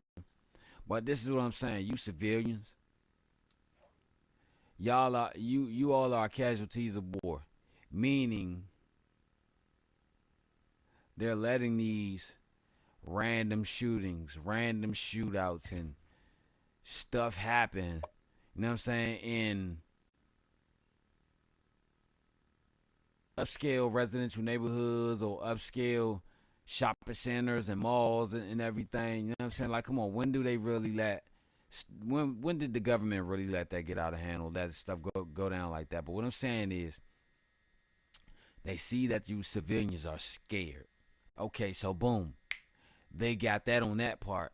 So boom, we got them living in fear. We see that they living in fear, so now that we can put anything online on social media, because which they already do is follow social media religiously.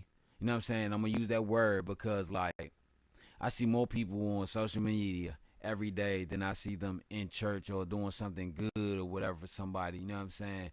But you can say praise the Lord and all that, ooh, whatever.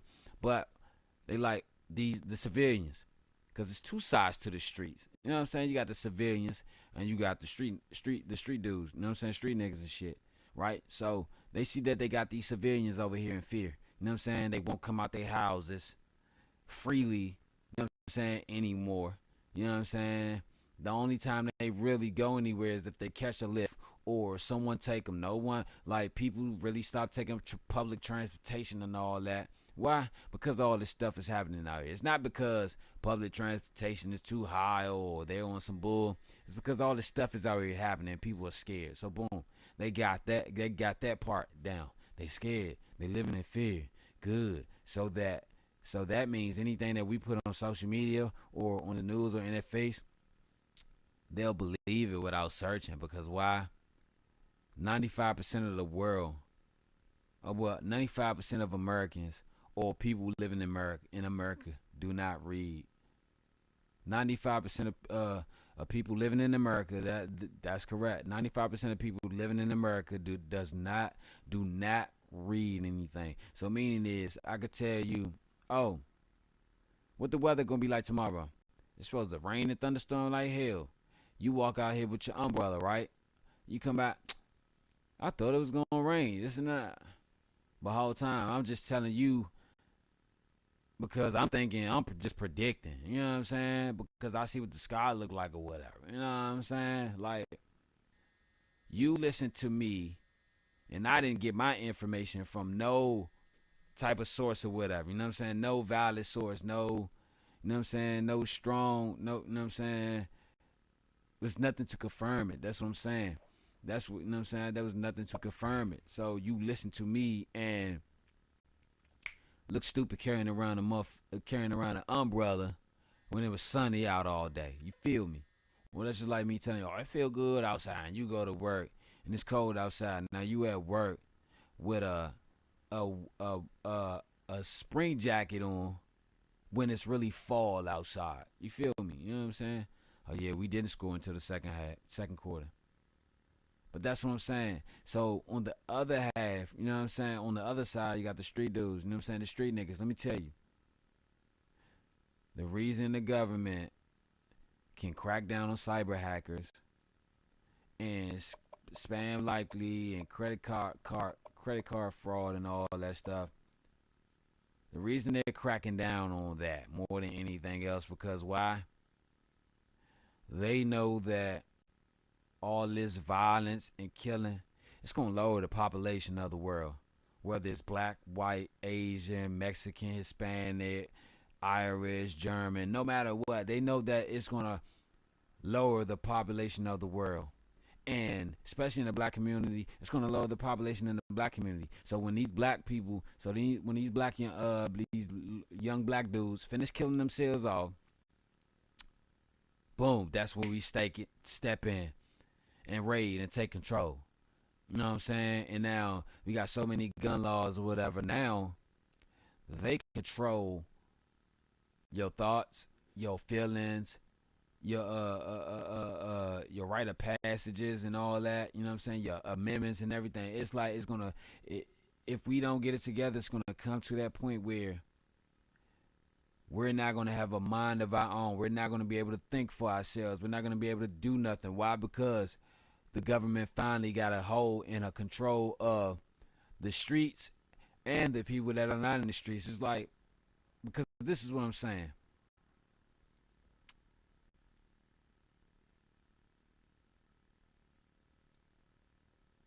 All right. If I'm the head of this gang, and this gang runs the neighborhood, but nothing goes on in this neighborhood unless I say so, this is how I will control it. Because why? It will work this way. And I don't give a fuck what you say. I want it to work this way. Listen, boom. I would get everyone scared of me. Why? And how? Boom. This is why. Because, like I said, you can only control man through fear. You know what I'm saying? You can only control a human being or a person through fear. An animal too, through fear. Like when you yell and scream and beat on a dog, every time you come near that dog, man, timid. You know what I'm saying? And fear for his life. You know what I'm saying? So whatever you say, it's gonna do. So this is how I would get everyone in fear. This neighborhood, if it runs through me and do what I say, I would send my little homies at the people in the neighborhood to threaten them, and you know what I'm saying? Not even just threaten them, but just let them know what's up or whatever. You know what I'm saying? But then also, man, I understand you can't. This is what I'm saying. You can't control everyone. That's where the government is gonna have problems with, because you can't control everyone. Everyone, like, some people do have a mind of their own. So like I said, you can't control everyone. So this is that's going to be the conflict of it. So what I would do is, to keep control without having anyone cross me to take control of it, what I would do is I would observe and try to find the most loyalest dudes out of the whole gang and keep those guys close to me. You know what I'm saying? So instead of fear with those guys, it's respect. You know what I'm saying? It's respect to us. So boom, it's a mutual respect. You know what I'm saying? We all know what's up with each other. So boom. Now all us guys that got the respect amongst each other, outside of the rest of the niggas and shit, you know what I'm saying? We got everyone else in control. Look at how Hitler did it. He had his stable of generals. He kept his generals in line, and his generals kept his army in line. You know what I'm saying? But ultimately, he was still keeping his army in line. You know what I'm saying? And then he also kept the Jews in fear. You know what I'm saying? By controlling his generals, or trusting. Well, in the beginning, trusting and respecting his generals, and then his generals get on the soldiers, because if the soldiers didn't follow our orders, they would die. They would be stripped of the Nazi name. This crazy thing about that.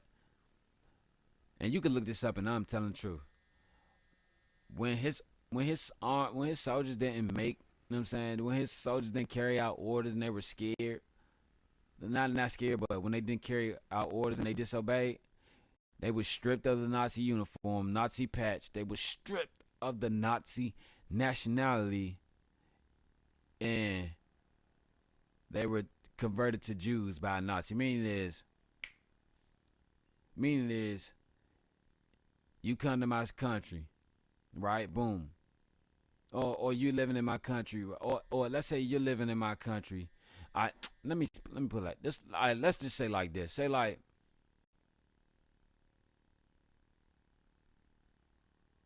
all right, boom, prime example. Let's say in the black community, Kanye West. The black community don't look at Kanye West as a black person anymore. They look at him as a Uncle Tom sellout. Like he's one of them now. That's what I'm saying. The black community stripped Kanye West of his blackness, of his black card, of his ghetto pass, of his, you know what I'm saying, of his anything uniqueness about his blackness. They stripped him of it. Socially. You know what I'm saying?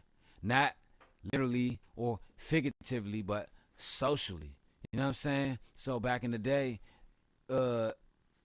figuratively and literally, but it was socially, but because there wasn't no laws and shit back then, and they was ran like a dictatorship, the Nazis and all that. So what I'm saying is, if you don't carry it out, just like the birth certificate place, oh, you ain't Mexican, you this and that, you change, like just like Joel Embiid, he changed his nationality changed because he got his U.S. citizenship. So now he's, even though he's still Cambodian, but now he's considered as an American because he has his U.S. citizenship. That's what I'm saying. They would strip you of the Nazi title, the Nazi nationality, the Nazi name and all that, and they would say, you are no longer a Nazi. You are a Jew to us. So even if you're still a Nazi by birth, biologically, they look at you like a Jew, and they'll kill you. You know what I'm saying? I ain't mean to get into all that or whatever, but that's how it is. So I'm going to just say this before I end this conversation and go into the post game or whatever. Everyone, think for yourselves, have a mind of your own, be strong, and let no one dictate your decisions or your choices that you make in life, because if you do, then you will be living by other people's standards and other people's morals and whatnot, and not living by yours. 'Cause let me tell you, let me tell you, everyone's standards is not as high as yours, or doesn't sit as important as yours. You know what I'm saying? So that's why you don't force yourself on somebody or force what you believe in someone, like religion. That's why you don't force religion on someone or what you believe in on someone, because you want to know why that person can end up rejecting you. You know what I'm saying? Or rejecting your religion. So therefore, I can't force my morals and my standards on someone. You know what I'm saying? Even if they high as fuck and they and their morals and standards that are to be respected. You know what I'm saying? And motherfuckers respect me for those morals. I can't force that on this person. You know what I'm saying? Because they'll end up hating me for it and hating the way I carry myself, and just look at it like, man, you do too much. It's not even that serious. No, baby girl, life is serious. Or no, homeboy, life is serious. So, yeah. But that was the end of that game. HD Woodson came out and stomped all on Mckinley Tech.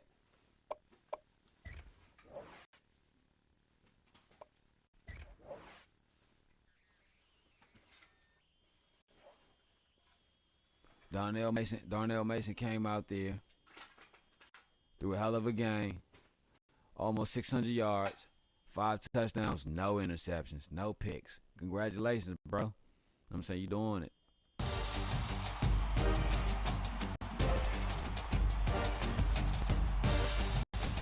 Okay, so Maryland is offering me a scholarship because that's one of the schools I chose on my list or whatever. And Marshall, you know what I'm saying? Because I picked those out the bunch. I picked them out the bunch too, but I'm going to. So what I'm going to do is I'm going to accept the email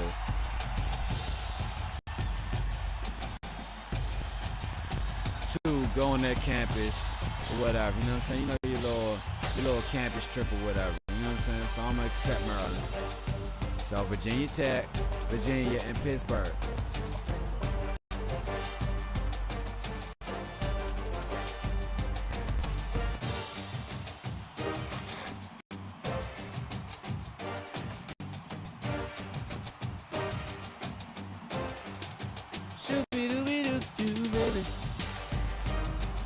Alright, so that's the end of week 2. You know what I'm saying? Week 3 is tomorrow. Don't forget. You know what I'm saying? Tomorrow we got our first, you know what I'm saying? We got our first challenge of the season. St. John's, they're 1-1. They're a great team. That lets you know there must be some other great teams in their division, or or in their conference, or you know what I'm saying, or in their league or whatever. Well, high school they're called leagues, not divisions or conferences. Well, they're called they're not called conferences. They're called leagues. They're divisions inside of a league. So yeah, so they must have great teams inside of their division in their league.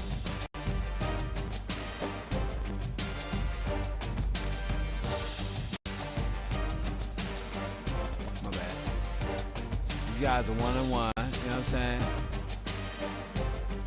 3 weeks. You know what I mean? Week 3. You know what I'm saying? And it's a 9 weeks. It's a 9-week season. As far as games or whatever, 9 games. You know what I'm saying? They beat Roosevelt. They beat Mckinley Tech. They beat St. John's. I mean, not St. John. They beat Roosevelt. They beat McKinley. And now tomorrow night they'll go on the road to travel up northwest. You know what I'm saying? Not too far. Well, I ain't gonna say it's too far, but you know what I'm saying? It's about 15-20 minutes. Travel to northwest to take on the St. John Cadets. You know what I'm saying? And then after they play St. John's, they got Ballou, Friendship, and Bill for their next 3 games. You know what I'm saying? It should be those next 2 games, St. John's and Ballou, should be a great game. You know what I'm saying? But the game everyone wants to see. Everyone wants to see the Dunbar game too, how they play against Dunbar. Because HD Woodson and Dunbar, that's a rivalry game. But everyone really wants to see that week number 9 game against Spingarn. That is the last week before they prepare to go to the playoffs and take on their first opponent. Because every team plays round 1. There's no first week buys in high school. You got to play all 4 weeks. You got to play round 1. Quarterfinals, semifinals, and then the Turkey Bowl game. You know what I'm saying? I wonder who these guys are playing the Turkey Bowl game. You know what I'm saying? HD Woodson, it's a great team. You know what I'm saying? They got a great quarterback in Darnell Mason. You know what I'm saying? He's coming out there delivering. You know what I'm saying? Putting it where it's supposed to be or whatever. You know what I'm saying? So I'm not mad at him for doing this thing. You know what I'm saying? Because he's coming out there and he's delivering. You know what I'm saying? Like I said, I don't worry about the stars. I'm a 2-star recruit but playing like a 5-star player. You know what I'm saying? So that's why I ain't tripping or whatever. You know what I'm saying? But like I said, I'm going to see y'all guys tomorrow. But not tomorrow, I'm going to see y'all later on. You know what I'm saying? I think I'm going to come through with some boxing or whatever. I might. I think I am. Yeah, I'm going to come through with some boxing. But I'm about to fall back and do some music right quick. And I'm going to see y'all guys later on tonight at boxing. You know what I'm saying? And I'll be back tomorrow with high school football. But if I don't give y'all boxing tonight, I'm gonna give y'all the high school class. I mean the ESPN classics, Dunbar Jackson and his Maryland Turf days with him, Boozer Carter and Nut Woodson. You know what I'm saying? So yeah, we're gonna make this stream special. You know what I'm saying? Make this dynasty special. You know what I'm saying? But like I said, if you want to get recruited, whatever, College Hoops 2K7 or NCAA Football 14, just come out at me. I got y'all, man. But look, peace and love, always. We gonna do that. And I'll see y'all in a little bit at boxing. Yay, yay.